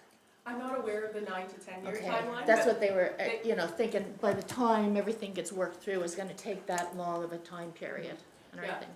Their recommendation in their report was, I think it was a 36-month timeline for the first. For this first phase, Yeah, for the yes. first phase, yeah. So, do you have any idea when the fire commissioner and the 3 deputy commissioners will be in place? I don't have a sense of the timing on Okay. that, but I can tell you it's a priority for the Department of Emergency Management. Yeah. And then it's also my understanding, so that's why I'm asking the questions, the fire commissioner will be the person who reports directly to government. To the The deputy deputy. minister. The deputy, to Sandra So McKenzie. we'll be Okay. budgeted for those in next fiscal year, starting Okay. April 1st. Yes. Then there'll be competitions and all that happen. Yeah. I'm sure that Tara McGuire has those Yeah. here, and there's all sorts of hiring panels and Yeah. things. So, it usually takes many Okay, months. so it's not gonna probably be until another year, Well, perhaps, less than a year, I would hope. For the fire. But I would hope they would Okay. hire the fire commissioner, and then there's deputy fire commissioner. It's a Okay, yeah. sequential Yeah. flow. Yeah. Last question is, FSANS used to have a committee that would report directly to government. Right, through the Fire Safety Act? Yes, Yes. so how does FSANS operate now? Are they gonna report to the fire commissioner, or are they still gonna have a voice to government? Yeah, that's a really great question. So the fire commissioner has the authority to convene advisory groups. I know that FSANS is a valued partner. I can't speak to their governance process. Like, I know they have a board of directors, Yeah. so they don't report to government. They report, Yeah. Greg reports to his board. Yeah. I think that relationship is incredibly important and will continue. The committees or the councils that are created, it's too early to say. Yeah. But what I know is that working with the sector is gonna be really important. So that's probably gonna happen in a multitude of different forums and formats. Yeah. Okay, Yeah. Thank So the you. fire safety, to answer your question about the Fire Safety Act, right now, the advisory committee and the council, the Fire Safety Council, those were reporting into the fire marshal's office. All of the work of the fire marshal's coming over to the fire Yeah. commissioner. So there's still gonna be a home and oversight on that work. And so you might wanna put that slide back up that has the 3 different responsibilities there. Pillars. There. Yeah. So so the fire commission, the current fire marshal, where are they? Investigations and The compliance. first- yeah, Right there, investigations, yeah, Okay, so that one's probably already hired unless the person retires, Doug okay? McKenzie, And then we'll have to hire another one. yeah. Or takes another job. So who's that person now? There's No. no deputy. There isn't any. No one, right, Yeah. so that's a new position, which will take care of that. And that was somewhat taken care of by the different fire training regimes. Yeah. Some of it in current fire departments and some of it at that central training facility in Waverly. And this one here, who did that? That's new. That's Nobody. net new. No one. So that's new. So that person will have a lot of work to do over the next 3 years on those consultations Absolutely, yeah, we talked about. yeah. Yeah. Thank you, Does that address your question? yeah, Thank you, Wendy. Are you a member of FSANS? yes. Okay. I report directly to them for critical incident stress management, Okay. also working with them these projects. Okay. Wonderful. Nice to meet you, Wendy. Thank you, Wendy. Thanks for coming out. Anyone else, any questions? comments? You got any closing remarks, Paul?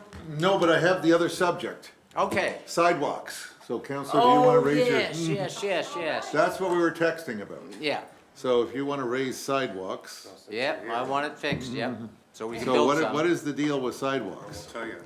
Not enough room. As you know, we have an established village here in Chester and the surrounding area. And oftentimes when, these road networks are put in, they're put in hundreds of years ago, maybe even. And they are what they are, the roads. Now, both the municipality and the province has a shared goal of having active transportation. And we have, through lots of debate and hard-fought arguments, agreed to build a sidewalk out Old Trunk 3, which is, it's an area that is well-traveled by pedestrian traffic. And right now, people will have to walk down the road, and it's not really the best scenario. So we recognize that, and we're planning to invest quite a lot of money. I think it's like $1 million or something like that to build the sidewalk, and we finally came to that agreement. Now, part of that design work, as you know, as an engineer, is the design of these sidewalks. You don't just go and build them. And sometimes that requires, there is some flexibility in the standard, and we need to have an agreement from Department of Transportation to build these things, because it's within the right-of-way. And there is flexibility in that standard, such as the distance of the curb from the center line. And I happen to know this because my firm designs sidewalks as well, and there are minimums that you have to adhere to for snow removal, and there's the best scenario. But oftentimes, if you push for the optimal situation, you end up expropriating land from every single person along the way. And politically, that becomes a barrier that is so insurmountable that stops the project, and it stops a good thing from happening. And this is where we find ourselves now, that we have a design in place, or we have engineers hired to do this, and the feedback from Department of Transportation is that they want the optimum distance from the center line to the curb. It's not the minimum required, it's the optimum, and what that does is it goes from us having to expropriate a little bit of land from one property owner to basically every single one along the sidewalk. Kills the project, and it's bureaucracy, and this is the reason why people hate government. Your government too, I just wanna point that out. I'm well aware that people hate me sometimes. But, we've designed many sidewalks in my day job. Yeah. The requirement that's being asked of the Department of Transportation is not a requirement, it's a nice to have. Yeah. And if they decide that they wanna hold fast to that, then We can't build. everywhere we go to put sidewalks in this municipality will become impossible. Right. So we need somebody with the authority to go in and talk to those bureaucrats and ask them to please reconsider their position. Because from an engineering standpoint, as a person that knows more than the ordinary person about sidewalks, what they're asking for is not reasonable. Okay, so, this is not what I'm getting from my district director, Mitchell Conrad. Does he come here? I used to come here. I hope he does. What happens to the deputy coming here? I never get an invite anymore, And there used to be free coffee, and stuff like that. We'll bring coffee. Okay, so, he's not telling me that. So is he the guy you're arguing with? No, so far it's just come as a report from our staff, so our staff is talking to your staff. Okay, so what my district director, Mitchell Conrad, we can come back here, the minister can come here if you want. We just want to fix it. But he's not an engineer. So we want to work with you on the sidewalks. We need to work with the public works staff. So if you've got a report from your public works staff, we need to sit down with them, and maybe we need, some other people in the room, I don't know, and see what we can do where, okay? There's line of sight things, there's curves in this road, we just drove in this way, not the other way. And there's hills and all sorts of things we gotta figure out, right? And there may be some expropriation from irate people that is simply required, there may not be, I don't know. But What was Mitchell telling you? he says he just wants to sit down with your public works staff and work it Okay. out. Well, we'll That's do all that. he's saying. And he says he got a letter back that was, that he's not being cooperative. He says, well, I just asked for a meeting. So he wants a meeting. I think the feedback we got is that they required a certain distance from the curb to the center line. And But I don't know who gave you the feedback. So the fire marshal people, you know how they got their rules and they love them, right? And I have the registry of motor vehicle people, they got their rules. The registrar, he's an independent authority like the fire marshal under the act. Then I got the engineers who are the traffic safety people, the director of traffic safety, and that's the people you're dealing with here. And they got their rules and they love them, you know. But Mitchell's not one of them, okay? They're in Halifax and they're like an authority. Your traffic authority. Who's your traffic authority? So Fred is our traffic That guy authority, right but for there. the province, I'm not sure who. Well, get Fred up here. Okay, Fred, come on up. Bring a chair. here, you can sit here. So Fred is the guy, if he's your actual traffic authority, he's gonna tell you what's safe and what's not, you know? And, so is Fred the guy that's dealing with the, Myself and my staff, yeah. yeah, and who are you dealing with? The development engineer, Who's that? Allison Collicutt? Collicutt, yeah. Used to be. Allison Collicutt, she was the acting area manager. Yeah, very good person, yeah. Yeah, okay, She so used to what's the work for me, I problem? know her well. So Yeah. what's the problem? Well, usually you'd have 3.5 meters for emergency traffic, and they give you a meter roughly for the white line, and then you can build your sidewalk from there. But now we're told we have to keep 5 or more meters from the center line, and we started. Who, Allison said that? Yes, that's what her direction has been given. I'm not throwing her under the bus. So she was told by someone? Yes. Yeah. Okay, and who's the someone, do we know? Don't know. So we'll have to find out from Allison who the someone is. Who told her that? I suspect it's it's the traffic safety people, right? Likely. And you know, they're engineers and they make opinions, and everybody has an opinion to make.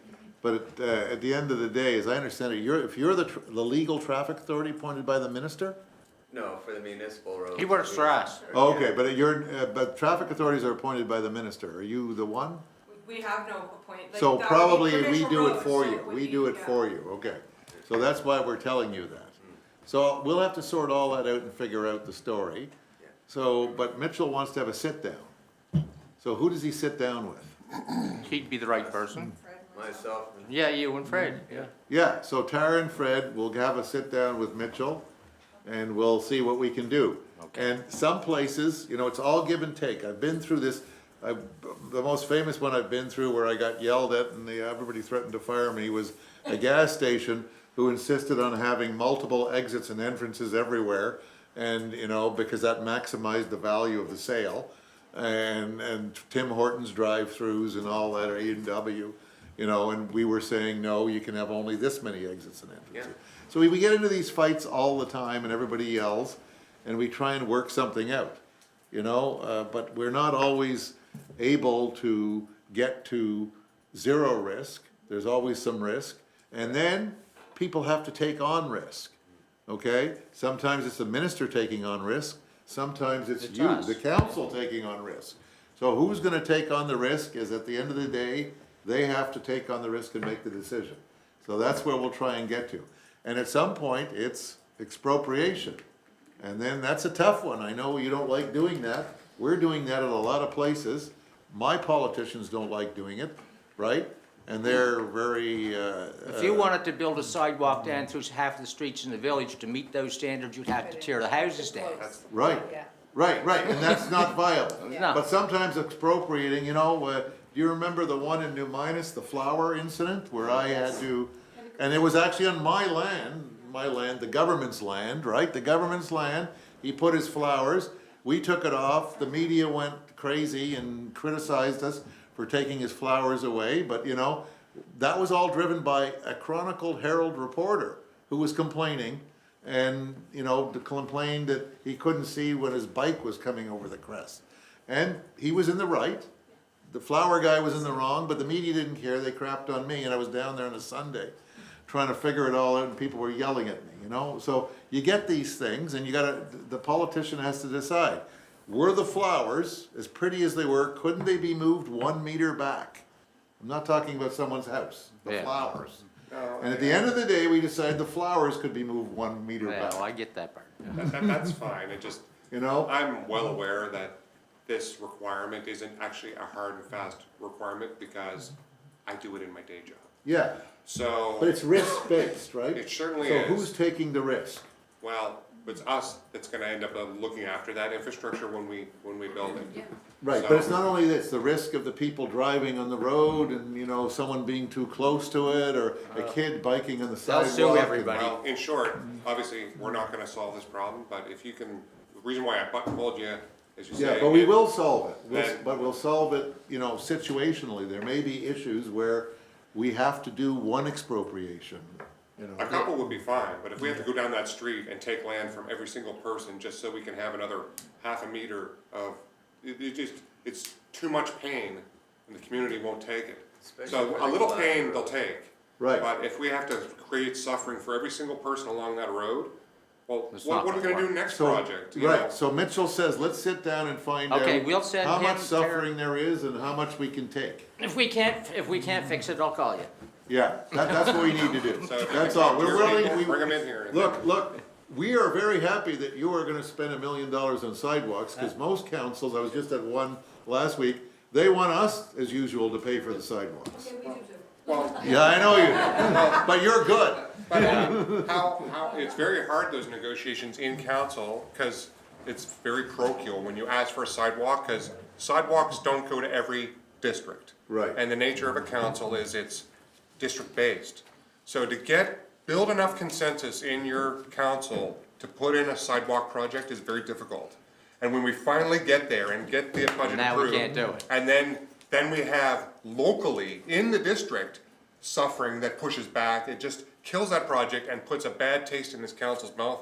And the next time we wanna do a project, we can't get it done because it's just too much pain and suffering, not only politically, but then you go out in the district and the people that actually are getting the benefit of the sidewalk, they're being encumbered with pain. So we're gonna sit down and minimize the pain and suffering. Yes, please. That's what Yes. we're gonna try and do. That's what we're gonna do. Because you're doing a good thing, okay? What you did was say, look, because you're trying to increase safety too, because without the sidewalk.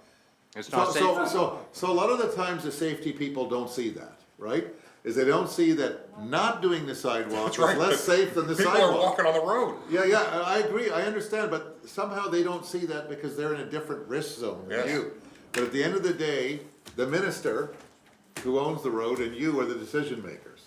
So you're gonna have to decide how much risk you wanna take, and I probably will agree with you that it's less risk to have the sidewalk than to have not a sidewalk and people, little kids biking on the road and, cause they're allowed to bike I'm on the walking to tennis sidewalk. lessons or whatever, yeah. Okay, so you guys will sit down with them and Mitchell and try to sort it out. We'll set it up with Mitchell Thank and, you you so know, the much. right people, okay? Okay. Thank you so I much. might have to get Don Millet involved, you know, Whoever, okay, I love it. the chief engineer the chief of, construction and design. Okay, are we good with that? Yeah, we are good with And we that. want our road meetings back on. Let's do it. They're on, I don't know why you haven't been getting the invites. Well, Yeah, you send me the invite, you know, I love that free Oh, yeah. coffee. Okay, good enough. Take care. Okay. Thank you. Thank you very much, Warden. Sorry to Thank you. take so much time at your meeting. Oh, that's all right. We've only got a few hours left. We're here to serve, we're here to serve, okay, you good? Yeah, appreciate it, thank you. Thank you. We wanna make things happen. I don't even know where I am. Oh, Community Wells, I think. God. I need another break, but I don't want to take it because I want to get over. 5 minutes wouldn't hurt. Let's take 5 minutes then. I know, it's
We're live, we'll call the meeting back to order. And I believe I'm on 10.2, which is Community Wells Agreement. Now, we can make this simple. There's only really one that you need an approval of today, isn't it? And that's the Chester Basin one? Correct, the rest are updates to the best of our information. There's some costs in there. Yeah, Estimated cost, yeah. They're estimated. sure. Yeah. Some of them are, quite high, but, hopefully we're gonna be prioritizing the ones that are the low-hanging fruit, the easy, Yeah, lower we're cost ready ones. to move on a lot of these. We're just waiting really on the feedback from the areas that have been willing to work for to date, right? But we're ready to sign the agreement with the Chester Basin one? Yeah, that's our recommendation, to sign that for That's sure. great. And we met with them, we feel that estimate's pretty close. And that's a cheap one, so. Yeah, great. So we'll Move. move that we proceed with that, first of many, hopefully, community wells. Seconder? Discussion? All those in favor? Opposed, motion's carried. Okay, that's good. Now I'm on to 10.5, I think. Yeah. Easement request, community development recreation. Oh, sorry.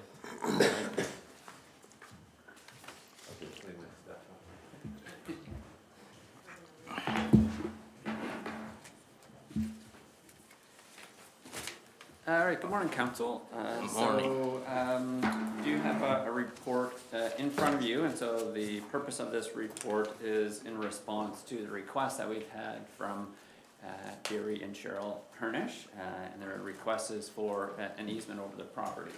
And so I thought, just a couple of things. First thing is that you'll notice in the report, I do apologize, there was some formatting that got a little wonky in there, so it changed some bullets into a whole bunch of numbers.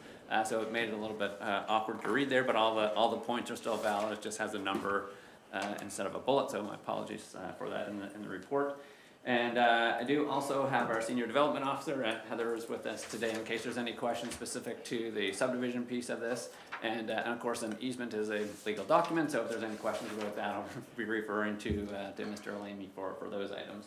So I thought what I'd do is just bring up the map just so you have an idea of what we're talking about here. And maybe I'll just go to the screen if you wouldn't mind. So the Hernishes live at the property which is colored orange on your screen, and so that is the location of where their home is, and so they access that currently through Creekside Way, which is off Highway 329, so they come in Creekside Way, make a left on municipal property to their home.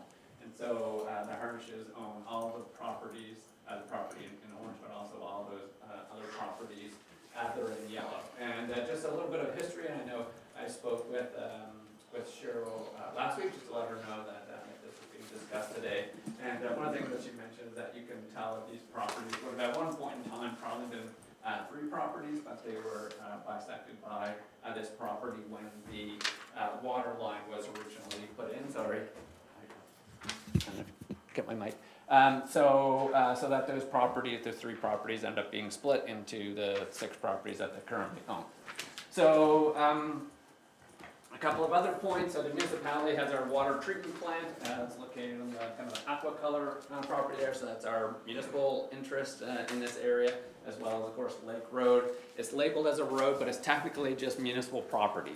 So it was originally there for the water line that went from the lake to the pump house for water. And at this point in time, the municipality owns that land, but the water that is generated through the water treatment plant, and Fred can comment on this, but it's not drawn from the lake anymore, it's drawn from well water. Yeah. So, but we retain the land. So our interest in this property is both the water treatment plant, or access to that, and as well as the access to the lake. Yeah. So.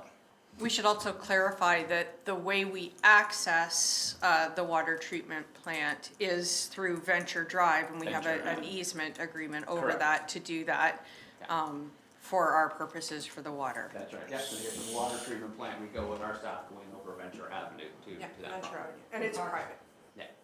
And just one other little piece of information that was in the report is that the So purple there's no color good on the reason top, not to give us so that is part of municipal property. We have an agreement with the Center of Education for an outdoor classroom. So there's no infrastructure, there's nothing in there, it's just an area that, kind of a woody area, and there's a little stream in there, and the school kids have access to that area for play space.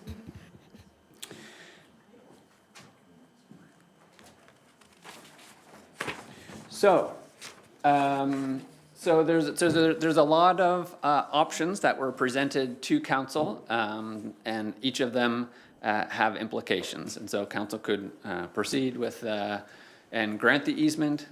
Council could kind of deny the request. We could look at the municipality building a road and kind of formalizing access down to the lake. So all those options are kind of presented in the report with kind of the pros and cons listed with each of those. A couple other points just to make, to provide the context of all of this. So we did have requests in the past, a number of years ago, from some folks who also have landlocked property that is down on the lake. And so what they were concerned about is that if they didn't have the ability to go over municipal property to get to the lake, to get to their property, they potentially wouldn't be able to access those pieces of land. And so we did not grant easements at those point in times, because we essentially would have had to do an easement for all of them. Right. And so we have not done that part of it in the past. So, so with this particular request, so the large parcel of land that was on the map earlier is about 100 acres, and so the Harnishes are interested in thinking about their future and potentially, willing that land and subdividing that land in order to, pass it along to family members. And so, as it stands, we've kind of have the outline there around the subdivision piece and what that means to them, and so I'm not sure if anyone has any questions specifically about that subdivision piece and what it means, but there are challenges when you have a landlocked piece of property. If it's not off a public road or a private road, there are restrictions of what they can and cannot do with subdivision. And so that's a big part of this discussion is that access to the land for the purposes in which they intend to use in the future. So is there any questions about that or the options that are there? And so essentially what we're looking for from council is some direction on how you want to respond to this request for an easement based on all the information that's provided and the options that are presented in there. So I can go into a little bit more detail on each of them, but I just want to know if there's any specific questions or if you want to go. It doesn't look like anything simple and straightforward. It's not, and I've tried not to make it complex, but it just, by the nature of everything that's happening in that area, it is complex, for sure. I have a question. Oh, sorry, Andrea.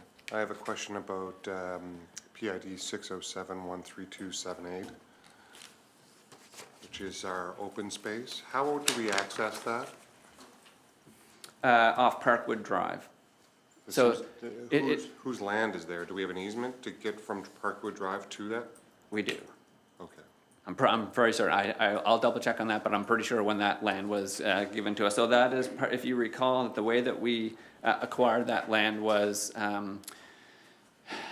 through, and Heather can speak, she's got some of the history here as well, but when we had the original ball fields that were located as part of the overall development, when they proposed to Behind the gatehouse. behind the gatehouse, they proposed a site for, I believe there was a multi-unit building proposed there, and so we needed to have open space, and so this was the portion of open space that was provided to the municipality since they were going to use the ball field space. So that's how we got that. And so when we accepted that, we usually secure access to that property. And I guess that's what I was wondering. I think, so I believe that it actually runs right up to perhaps the road and right up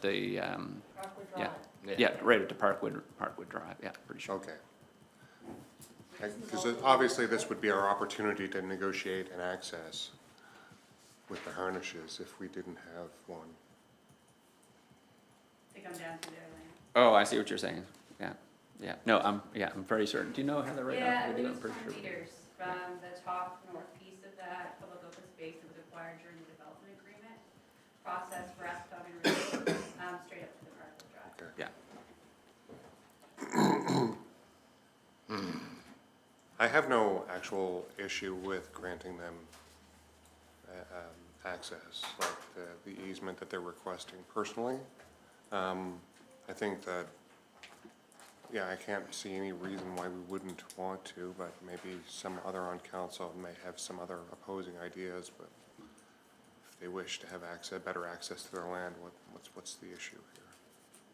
And I think we had talked, Sam, I'm not sure if you want to comment to this, but I think we had talked about the option of if we put an easement in there, that if at any point in the future, if council decided that they wanted to, actually turn that land into a road, that then that would replace the easement would go away at that time, You so. write that right in the document. Yeah, so I think that there were some options to kind of In write case that we in. wanted a road. Yeah, because so I think, knowing that one of council's priorities right now is water access, we didn't think council was interested in getting rid of the access to the water, for sure. And it is, so there's one photo in there, it's a beautiful lake, the water access is pretty fantastic down there, so there may be some interest from the municipality to explore, day use park, or, boat launch or something similar to that. Should be. So we don't wanna make sure that any decisions we made don't restrict the municipality in terms of our, potential Our own future use of ability, that, yeah. of that land, yeah. Yeah, that could be written right in the document. Yeah. That would be good. And so I think there was a description, I don't wanna, skip over the subdivision piece, so Heather, so I think it was noted in here that if we proceed with subdivision, or with the easement, that would allow the subdivision of that large piece of land. It won't make actually a difference. So if we simply grant an easement and do not develop that as a municipally owned and maintained road, it's considered an access exempt. They'll be able to do one lot on their larger PID there. Okay. Technically, they could do one lot on each one of them if all of their lots have that same. But not a major subdivision. That's right, they won't be able to do a major subdivision. If they wish to actually do more than that, they would have to, that road would have to be Become a either public road. public road or turned over and built up to a private road, which we would be divesting our interest in that road. Yeah, and that was the original, so the original agreement that we had referenced in here from 2009. Different circumstances and different time, but at that point in time, the municipality had entered into an agreement that would allow the Harnishes to develop that property as a road for the purposes of development. And at that time, the cost would have had to have been borne by the Harnishes to develop that road, and then there would be an option to, of course, to pass that over to the municipality, so it would become a municipal road. So that was the original agreement. So that's not the direction that they're Not on the table now. that currently they're interested in pursuing. Yeah. Andre? Jump the queue. Oh, sorry. Hi, thank you very much. So the easement is off of Venture Avenue, or is the easement, the entitlement going to be right off of Parkwood through the open outdoors pink spot, the open space? No, so if it was to, so as is proposed, my understanding is that because the Harnishes currently use Creekside Way, the easement would be to allow them to come up off of Creekside Way and use the Lake Road parcel to access all of their land. So all 6 parcels of land they would have the right to use, to have that easement. Great. Over the Lake Road property, to access all of their properties. Okay.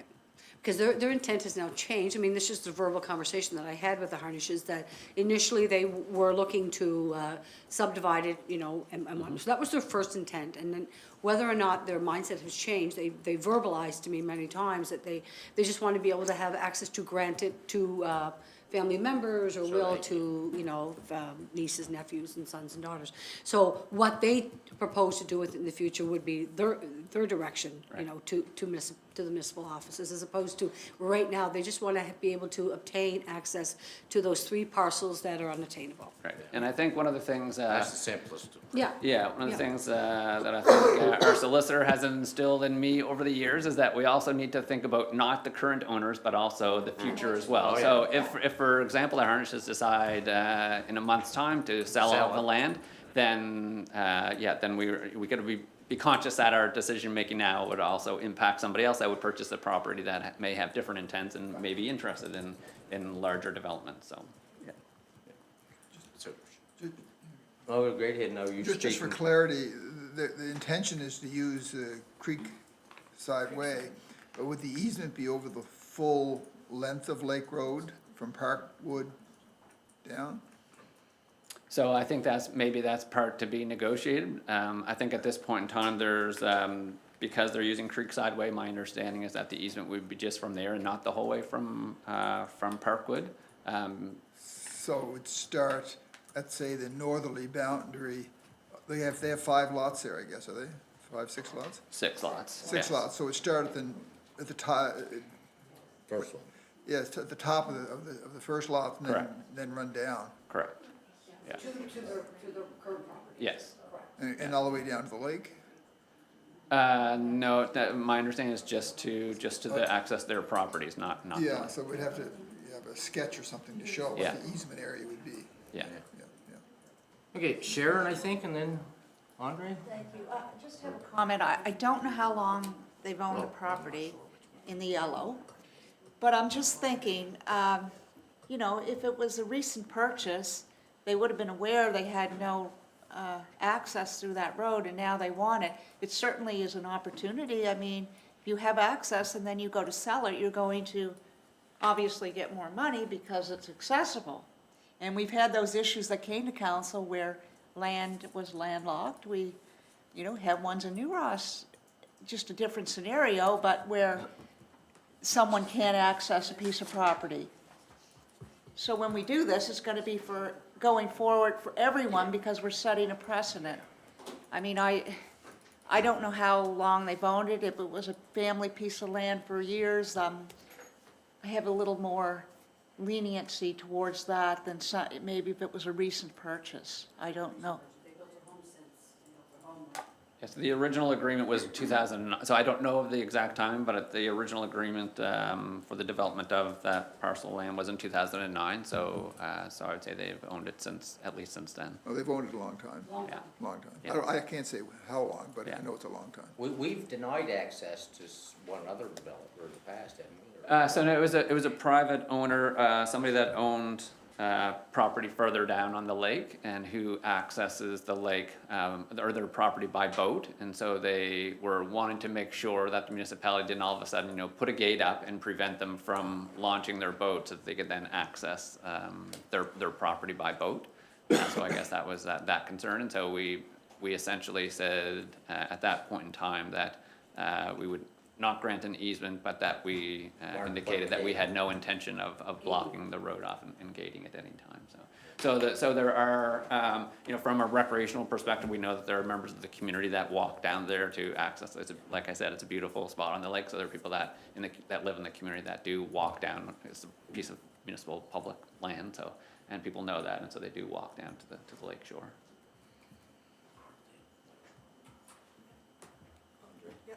Andre? Yeah, well, hopefully in the future, we'll look at maybe creating a better roadway down there so that the public can get to the lake. Can maybe use that as a park. But that's not what we're talking about today. What we're talking about is giving the Harnishes an opportunity to potentially further develop their land if they're able to get an easement over us, which I don't know why we would have an issue with that, even if they were gonna put tons of lots in there. It really, for me, it doesn't really matter what their intent is. You know, I think the request is reasonable. We have public lands there, and we're not planning on divesting ourselves of them, and we're asking to put an easement over it so that they can do that. I don't see the issue, and I don't know why we wouldn't do it if another landowner asked us for the same thing, as long as it didn't interfere with some future plan. And the only plan I can imagine is that we might maybe improve the roadway there so that the public can access it, in which the easement really wouldn't really affect that. Now, if we're to grant an easement, what would prohibit them from upgrading Creekside Way to a municipal standard and coming in that way and maybe doing more than a couple lots? Like, is it really narrow there on Creekside Way, or? I'd have to check. I think it's 20 meter right away they got through there. Okay, so they could maybe develop it and if they wanted to put in the cost to do that, and they. There is, you see sort of the jagged, sort of back property boundaries. That's a brook that goes through there, so it's probably. Must be the creek. Yeah. Creekside So Way, there's yeah. probably some water constraints that they're Yeah. probably gonna have to deal with. Okay, for sure, yeah, but I mean, those are technical hurdles to overcome.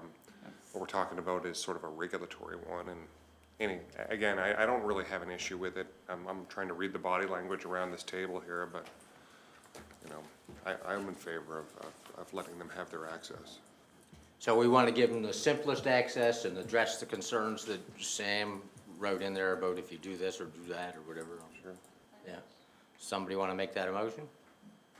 And to be clear, it's over that portion of Lake Road. Yeah. That basically abuts their properties. Yeah. That Lake Road is technically two different PIDs.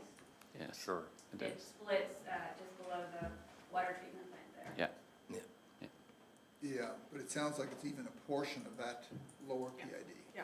Yes. Do you need to go over the whole road? I mean, really, once they get to their side, the problem is they can't get from the creek side, the sort of east side of the property to the west side, because they're separated by the road. As soon as they're across, they're on their own land and they could travel with the road Build their anywhere own they want. road, yeah. But I guess the concern would be though, if they did a subdivision of that larger portion and and they wanted a driveway further down on the property, that they would need to have the easement the whole way down to wherever that new driveway would be. So, yeah, so I think if we go to the northern end of the properties to the southern end, I think that would just cover Okay. any option. Well, whatever they Northern need. to southern. Yeah, fine, whatever. Okay, somebody making that a motion? I will make that motion. Second. Discussion? All those in favor? Opposed, motion's carried. And of course, there's details there that Sam will work on. Thank you very much. Thank you. Thank you, Heather. Okay.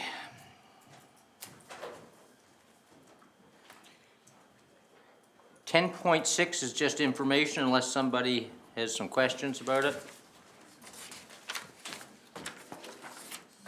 I don't see none.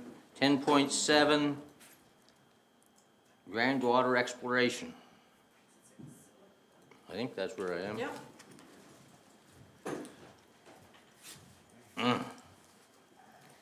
Yeah.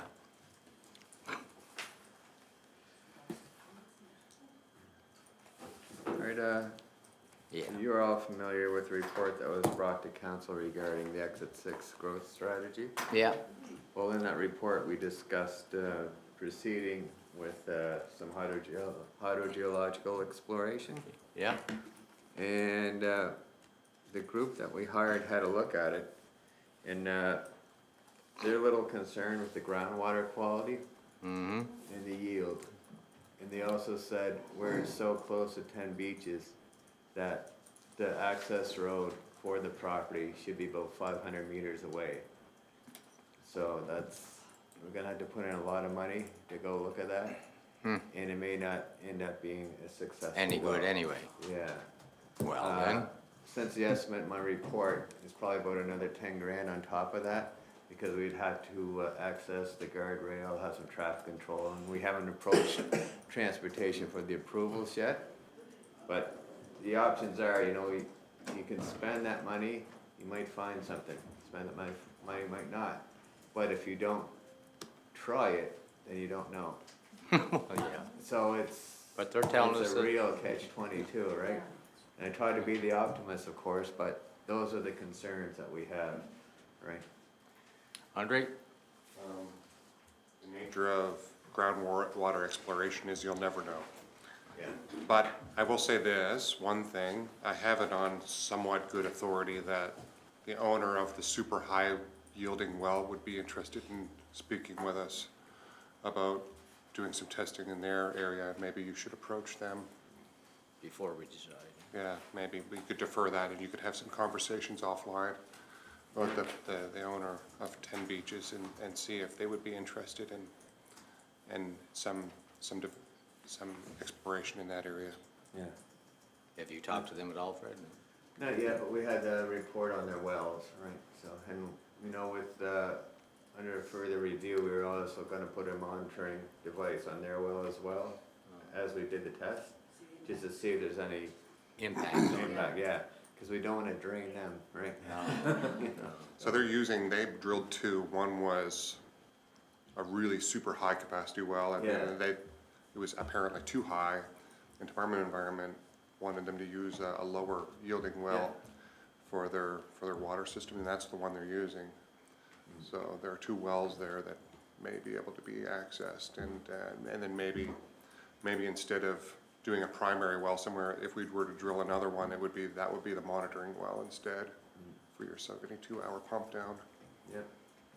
I think it'd be worth a discussion. And usually with environment, just for some background, like when we drill a well, we said the sustainable yield is 100 gallons per minute. we'll say, and they say, okay, the allowable yield is 75% of that, so they tell you he can only take 75. Yeah. Yeah, so that's usually how that works. Right. So if, we should explore that option before we make a decision on whether to do anything else? Yeah, we can look at that. Just maybe They're just willing. to chat with them and see, because I think there could be obviously some benefits there for them, maybe. Yeah. Just worth a discussion, I think, before we, it's quite a lot of money on a gamble.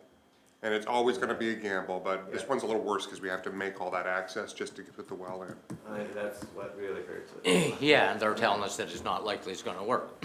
Yeah. Yeah, so, yeah. There are concerns, and previous reports had also concerns about fluoride and other minerals in the water and low yield, right? Okay, so we're not gonna make any decision other than send you out to go talk to these guys, Right? okay? Okay, 10.8, Highway 3 paved shoulders, community development and recreation, okay. We'll soon be done with this page. How's everyone doing? One more page after that. So I was approached by Department of Public Works about a repaving project that was happening, or going to be happening this spring along Route 3. And they wanted to know our interest in going into a cost-sharing agreement with them to include paved shoulders, as we've done in the past. So the section that they're going to be repaving is 4.3 kilometers between Forest Village Road and Sim Settlement, and right through to the county line in Hubbards. It's 4.3 kilometers, and it would include 1.2 meters of paved shoulders on each side of the road. Yeah. Minus the sidewalk going through Hubbards, where the sidewalk is in Hubbards, it's just on the one side. The cost of the 4.3 kilometers, 750,000 plus our portion of HST. And they're looking to do the project starting this spring, so they're looking to get it out to tender now, which is why I'm here now asking for the decision instead of waiting until budget, because they need to get that process going before the budget is talked about and finalized. So if it is approved, it would come out of the capital budget fund.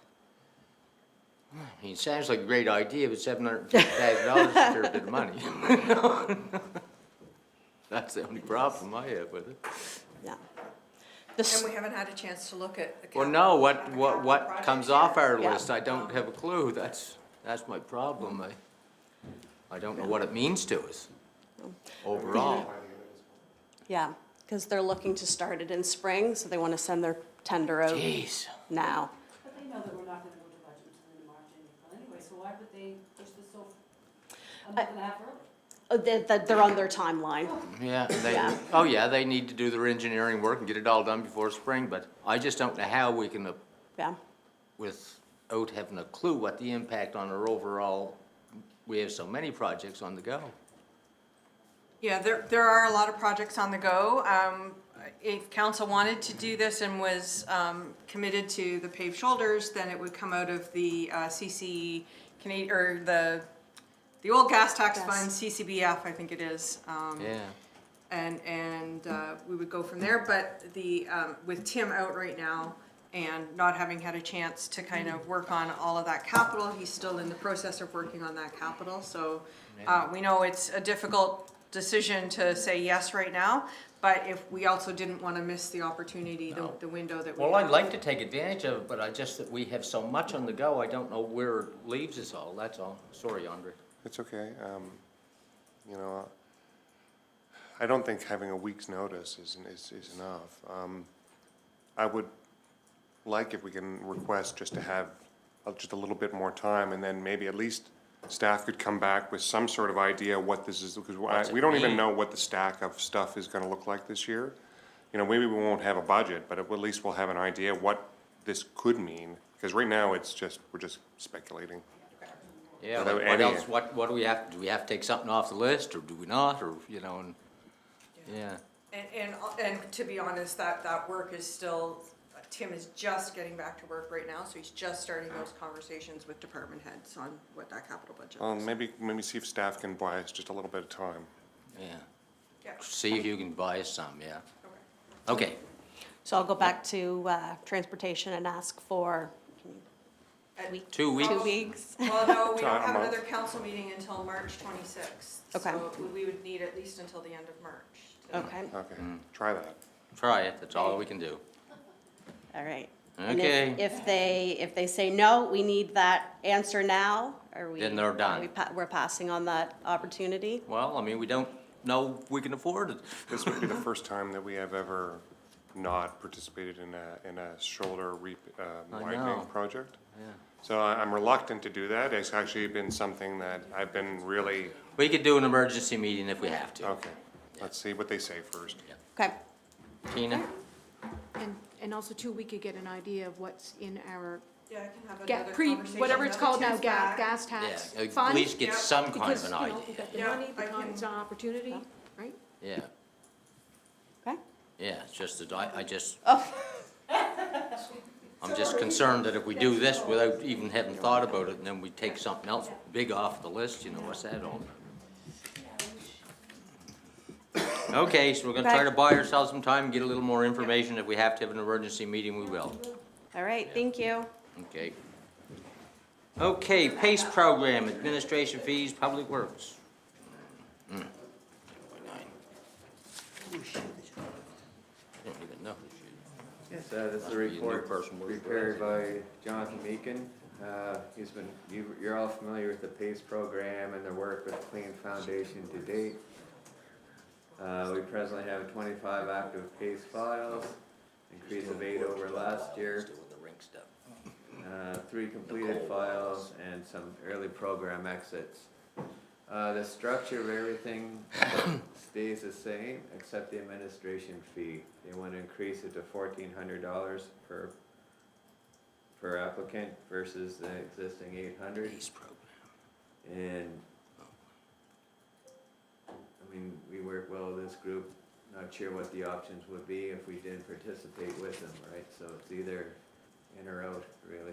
So I spoke to Jonathan, or I texted back and forth with Jonathan. He was hoping to be here today, but he's out sick, so. So if we don't move forward with this, we would need to come back with some options, but there's really only one other organization that does this work. They're more of a commercial entity as opposed to the Clean Foundation. And then the only other option would be to bring that in-house, and we would need additional resources. And if we keep the energy audits, you would need somebody versed in being able to do those energy audits. That's really why Clean works so well for us, is because they've got that staff and that expertise. Andre? I think we're gonna have to stick with PACE for now, and, you know, we'll just have to, with the current provider for now, and then, you know, if we find that participation drops, then maybe we can evaluate some options. I'm glad to see that there's some uptake, and that's good. Okay, so we need a motion to Yep. just accept A the, motion to increase the administration fee for participants of the PACE, the CCF, or CEF financing program, our PACE program, effective April 1st, 2026. But we're gonna need to get a report back, maybe in about a year, to see how this change in Sure. fee. yeah. Somebody move that? Seconder?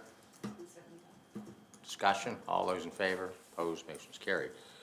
Okay, 11.1, I think. Oh. Correspondence, Oval, we've already heard about that. What did I miss? 10.10, there was the CAO report. Oh, the CAO, I already said that was just for information. That was my report, yeah. Public Works was one, and then CAO was a separate one. Defer that to when all council is here. Yeah, well, other than that, it's just there for information. No, I Yeah. actually do, I have a question. Okay, well, then ask it. Thank you very much. So let me just call that chart up again.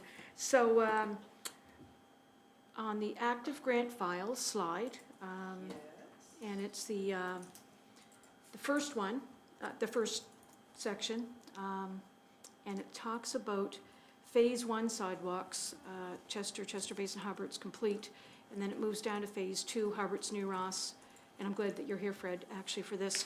So, Phase 1, just so people are aware, Phase 1 and Phase 2, I don't think, I drive through there every day, they haven't started. So, Phase 1 sidewalk, which was new, like there were two in New Ross, Phase 1, Phase 2. Phase Yeah. 1 should be noted that it's, I guess, like Phase 2 in progress or something?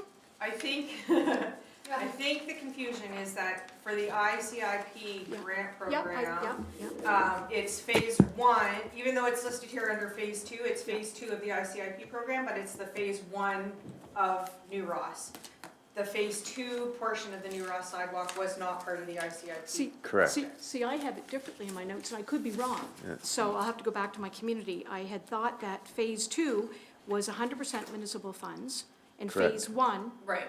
was Yeah. ICIP. Correct. ICIP, so Phase 1 of New Ross is listed as Phase 2 of the ICIP projects, but it's still Phase 1 New Ross project. Okay. So it's, Okay. it's two different, it's confusing, Yeah. because we're talking about Phase 1 of the ICIP funded projects, were the Chester Basin and Hubbard sidewalk. Right. Phase 2 of the ICIP projects were Phase 1 of New Ross, Mhm. Hubbard's, and Western Shore. Correct. And then there was a Phase 2 of Hubbard's that was of New Ross that was outside of the ICIP. Just our own, yeah, yeah. And It's a little Yeah, confusing. that's okay, because then flipping back to Fred's report, I think was where I picked up just on the narrative around fire hall to fairgrounds. But that was a separate report, separately noted, I get that. So I just want to be clear. And I know even further to confuse everybody would probably be the fact that Phase 2 might actually be starting, you know, if it's a good winter. They soon. hope to start next month. I know, Yeah. March, I heard, right? Yep. So Phase 2 physically could be started before Phase 1, simply because, again, things that we don't control, I understand, like Bell and the poles and so on. They're good at commercials, but moving poles. I know, It'll be right? 2 years in June. I know, 2 years in June. Yeah. I gotta put that in my flyer notice. Right, I got to call Bell out, right? Thank Yeah. you very much. Okay, so we're on to 11.2, correspondence from the Honorable Kim Marsland regarding fire services. Well, we've just went through all that, I think. Yeah, where am I? 11.3, Yeah, I just gotta find it. it's the correspondence from Region 6 regarding yeah. the budget approval for 26-27, so we just need a motion to approve that unless there's any questions. Yeah, so that budget. Yeah, you're on. That budget is pretty much the same Same as as what you we- would have seen last year. We were required to do it. I don't think there's any big surprises there for anyone. So, you know, I'd move that we approve the budget and send that correspondence back to Region 6. Okay, seconder? Second it, Sharon, or whatever. Yeah. Discussion, all those in favor? Opposed, motion's carried. Okay, 12.1. And we're adding 10.4 with this as well. Oh, yeah, 10.4 is all. So I have to declare a conflict because this pertains to lands that I own through a corporation. Oh, sorry, your mic wasn't on, sorry. Okay, well, I have to declare a conflict because this pertains to lands that I own through a corporation. Yeah. Okay, And then part of the package, the last map got clipped, so I'm just gonna go to hard copy. So council, we're combining these two because the request that was made by Mr. and Mrs. Keddy is regarding the road reserve, and the item under 12.1 is in reference to that same road reserve. So I'll let Fred talk about the 12.1 item, and then if you have questions regarding the road reserve more piece- maps, anybody wants them? Here we go. That's too much map for me to bother with. Yeah. Yeah, it's typical of a developer request extension of our services that are not within a current sewer service area. We see the feasibility of that. We did one for Western Shore just before you joined us. There's no core there. We recently did one at Chester Basin to take in the old school property. And now here's a request on Chester Commons Road, which would extend it from Hammond Lane under the DNR right-of-way, the trail, to that property there. And it's, it's not bad. The estimate to do that would be $253,000. That would be part of our capital program if received, if approved rather. And through our infrastructure connection bylaw, you know, properties are charged between $6,000 and $4,000 per connection to based on their configuration. We'd eventually get $134,000 of that back, plus the sewer rate, the annual rate there. It makes sense. It's feasible. It's just whether council approves us to proceed or not. It'd be a change to our infrastructure connections bylaw. And it's basic just redoing the map, which would look like the one distributed. We'd be adding that area there. And now that's at Stanford Lake, the lift station is completed and commissioned, well then this proposed sewer area could be opened up as well. So, yeah. Okay. So there's pros and cons of each one, right? It's whether Are we what are we doing in terms of taking the right-of-way that we had offered to the other two residents if we do this? So you, I think you would have several options. You could say no to that request and retain that right of way because we would be using it for the sewer line. The other option is to grant the request and then we would just make sure that we reserve an easement there. And then the other option is that right of way, you could give half of that right of way to the one property owner that's requested it, and the other half of that property could be where you run the sewer line, if you didn't need that piece for the easement. But probably the safer, if you're wanting to grant that easement, or sorry, to grant, or turn that property over to the neighboring property, to the Keddys, then we would request an easement there for. Those are I think the that makes sense options. regardless of what you decide to do with the land. Yeah. I think it really makes sense to reserve the sewer utility easement. Yeah. Because even if you don't do this right now, you might want to do it in 5 years' time. Yeah. That's right, and it's deep through there, we need to have a considerable right-of-way in there for the easement, so we can get the crew in there to, if we had to replace the line.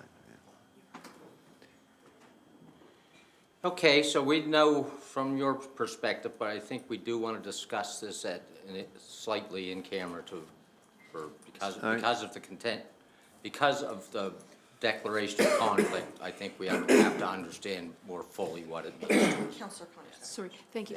Just a question going back to when you first started the discussion, Fred. Can you give me, just for my notes, can you give me those examples again of where we've done this before? Which I agreed with. Yeah. Chester Basin, the old Chester Basin School. Yes, Yeah, and and as we're preparing for the treatment Sure. plant that should be tendered soon, it made sense. There's a bit of course. work to get by the bridge, Yep. but then we could pick up Oh, yeah. between 20 and 30 units, so Yeah, it made sense. did make sense, yes. Yeah.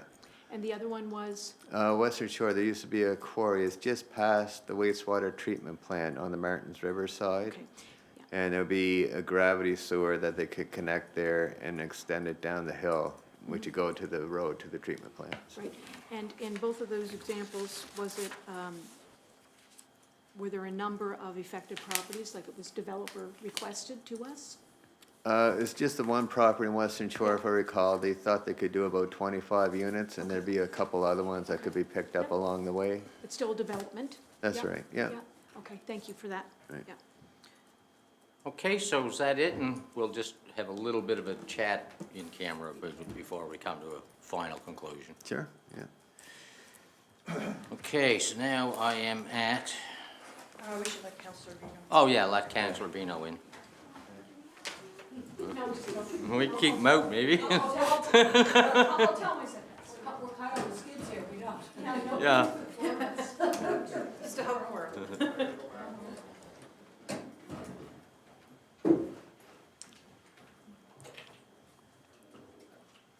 Okay, Sylvia, road name assignment.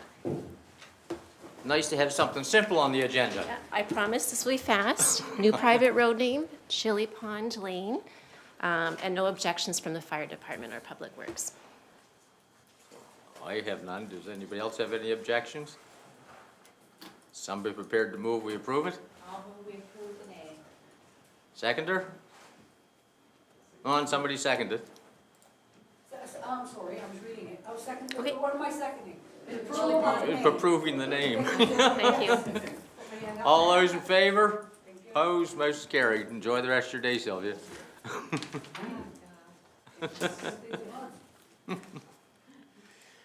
Okay, district grants. Does anybody need any more information, or do you just want to approve them? Somebody want to move, we approve them? Also move that we approve the district grants that are presented here today. Seconder? I'll second. Discussion? All those in favor? Opposed, motion's carried. It's hard to get anything done. Okay. 12.4, request decision designated community fund grant review. Yep, so similar to the district grants, relatively straightforward. So we have a request that came in through the New Ross Community Care Center for $10,000, and we have confirmed through our Department of Finance that that amount of funds has been received, and so looking It's for their money and a grant to proceed as outlined. does anybody want to move that we give it to them? I'll move that we approve the district designated community fund grant. Seconder? Seconded. Discussion. All those in favor? Opposed, motion's carried. I'm just going to approve it myself and forget about it. 12.5, Fire Services Safety Coordinator role. Okay, the last item on the public agenda. Yeah. So this is, we have the fire services coordinator and safety coordinator role in front of council today because if you recall back during orientation, it was quite a while ago, staff requested and council endorsed that we survey our fire advisory committee for input because we have an upcoming retirement in that position. And so before we go out for recruitment, we want to make sure that what we've heard back and incorporated as some changes to the role is reflecting council's desires as well, and make sure that there's nothing missing before we go out for recruitment. So just as a reminder, the existing role includes coordination of our health and safety program internally, as well as providing fire services support to our 7 commissions and departments throughout the municipality. And also it acts as the assistant emergency coordinator for our regional emergency management organization. The role has taken on, morphed into more emergency management support, which is what spurred on the need for a community readiness coordinator role. So the emergency management work that it's been doing over and above the assistant emergency coordinator function, which is supposed to be 5%, that has now been moved into that new community readiness coordinator role. So in terms of what we've heard from the Fire Advisory Committee, there's not a huge change. The core responsibilities of the role when it comes to fire services, staff are recommending we maintain those, but we shift the allocation. So our occupational health and safety program is up and running. We're digitizing it, which is supposed to take off some of that administrative responsibility from the role and transfer more of it to departments and department heads in terms of incorporating that. And then with new legislation around return to work after injury, harassment in the workplace, psychological safety, and mental health, we have a new human resources generalist role that will take on those core responsibilities of ensuring we're meeting those regulations. So because of that, we feel we're comfortable recommending that we can shift it now to supporting fire services more while maintaining the 5% AEC and a smaller percentage in the occupational health and safety piece. So essentially, that's our recommendation for council today, is to endorse that shift in allocation unless there's other things that council would like to see. Tina wants something. Surprise. No. The survey that was sent to our approximately 20 FAC members, I understand that went out twice to them. Yes. Can you reference when that went, just so I have it in my toolbox for when I have my discussions with individuals? About a year ago. Okay. Yeah, approximately. Okay. Yeah. Thank you for giving them the opportunity twice. Thank you. Thank you. So what do we want to do with the recommendation? Are we prepared to move that we accept the recommendation? You moved it? I'll move. Moved and seconded, discussion, all those in favor, opposed, motion's carried. And I think that is the end of the public I think agenda. that's the agenda, or the end of the public agenda. When we come, if you go in camera and when we come out, there's probably going to be some motions. We will probably have to make some motions when we come out camera, yes. So, do you want to break or do you want to just go right in camera? Okay, motion to go in camera? Second? Discussion? All those in favor? Opposed? Motion's carried. So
we need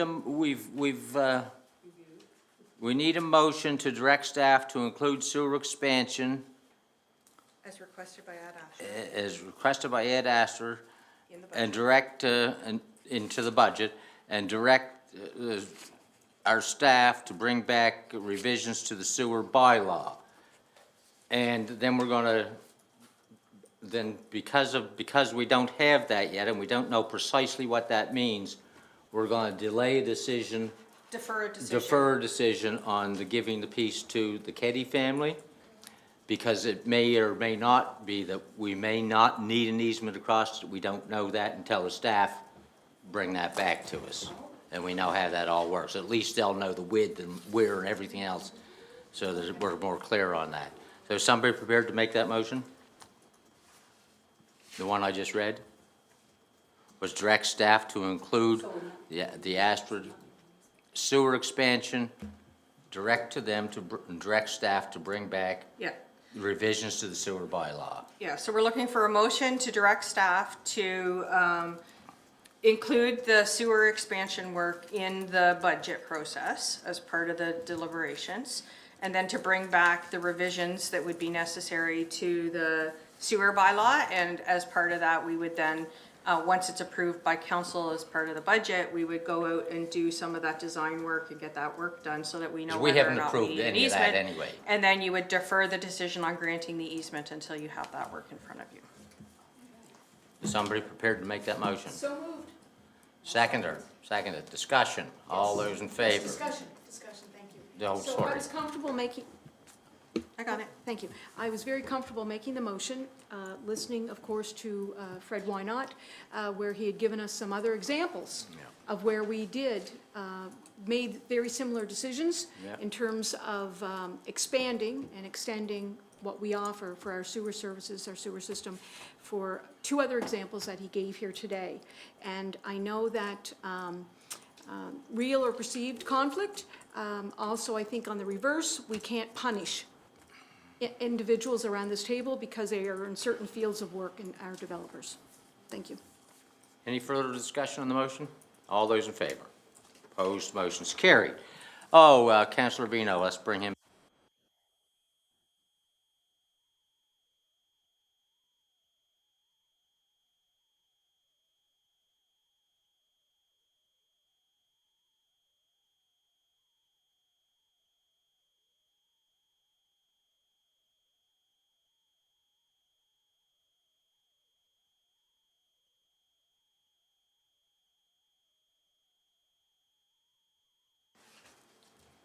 I've got to make sure I have enough votes to even pass him.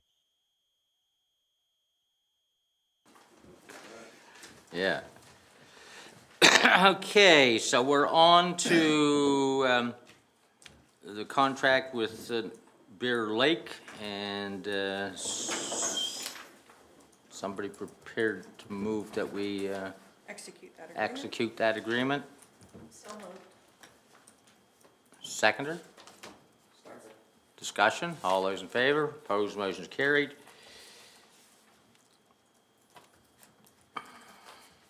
Private Ways Commissioner, are we prepared to move forward?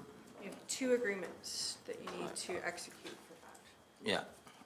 So we've gone through the two agreements, are we Yeah. prepared to sign both of them? So you have one agreement between the municipality and M. Keddy Farm and Forest Limited, And the other one with the, and the other one is with Encompass Surveying and Engineering Limited, and that's to allow us to move forward with the process under the Private Ways Act. yeah, so we need to sign them both. So are we, somebody prepared to move that we do that? Seconder? Discussion, all those in favor? Opposed, motion's carried. Contract negotiation sustain group, are we prepared to sign that contract? Seconder? Discussion, all those in favor? Opposed, motion's carried.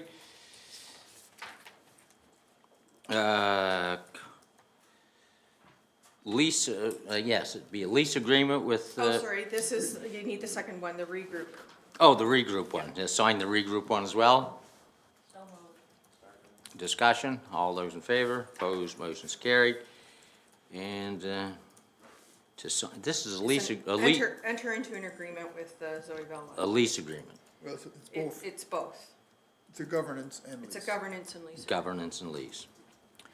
Somebody prepared to move that we do that? Seconder? Seconded. Discussion? All those in favor? Opposed, motion's carried. To the very best of my knowledge, people, that ends our agenda for today. And I'd be more than happy to have a motion to adjourn. So moved. Seconder? I was gonna say, if y'all want to stay, you can, I'm going.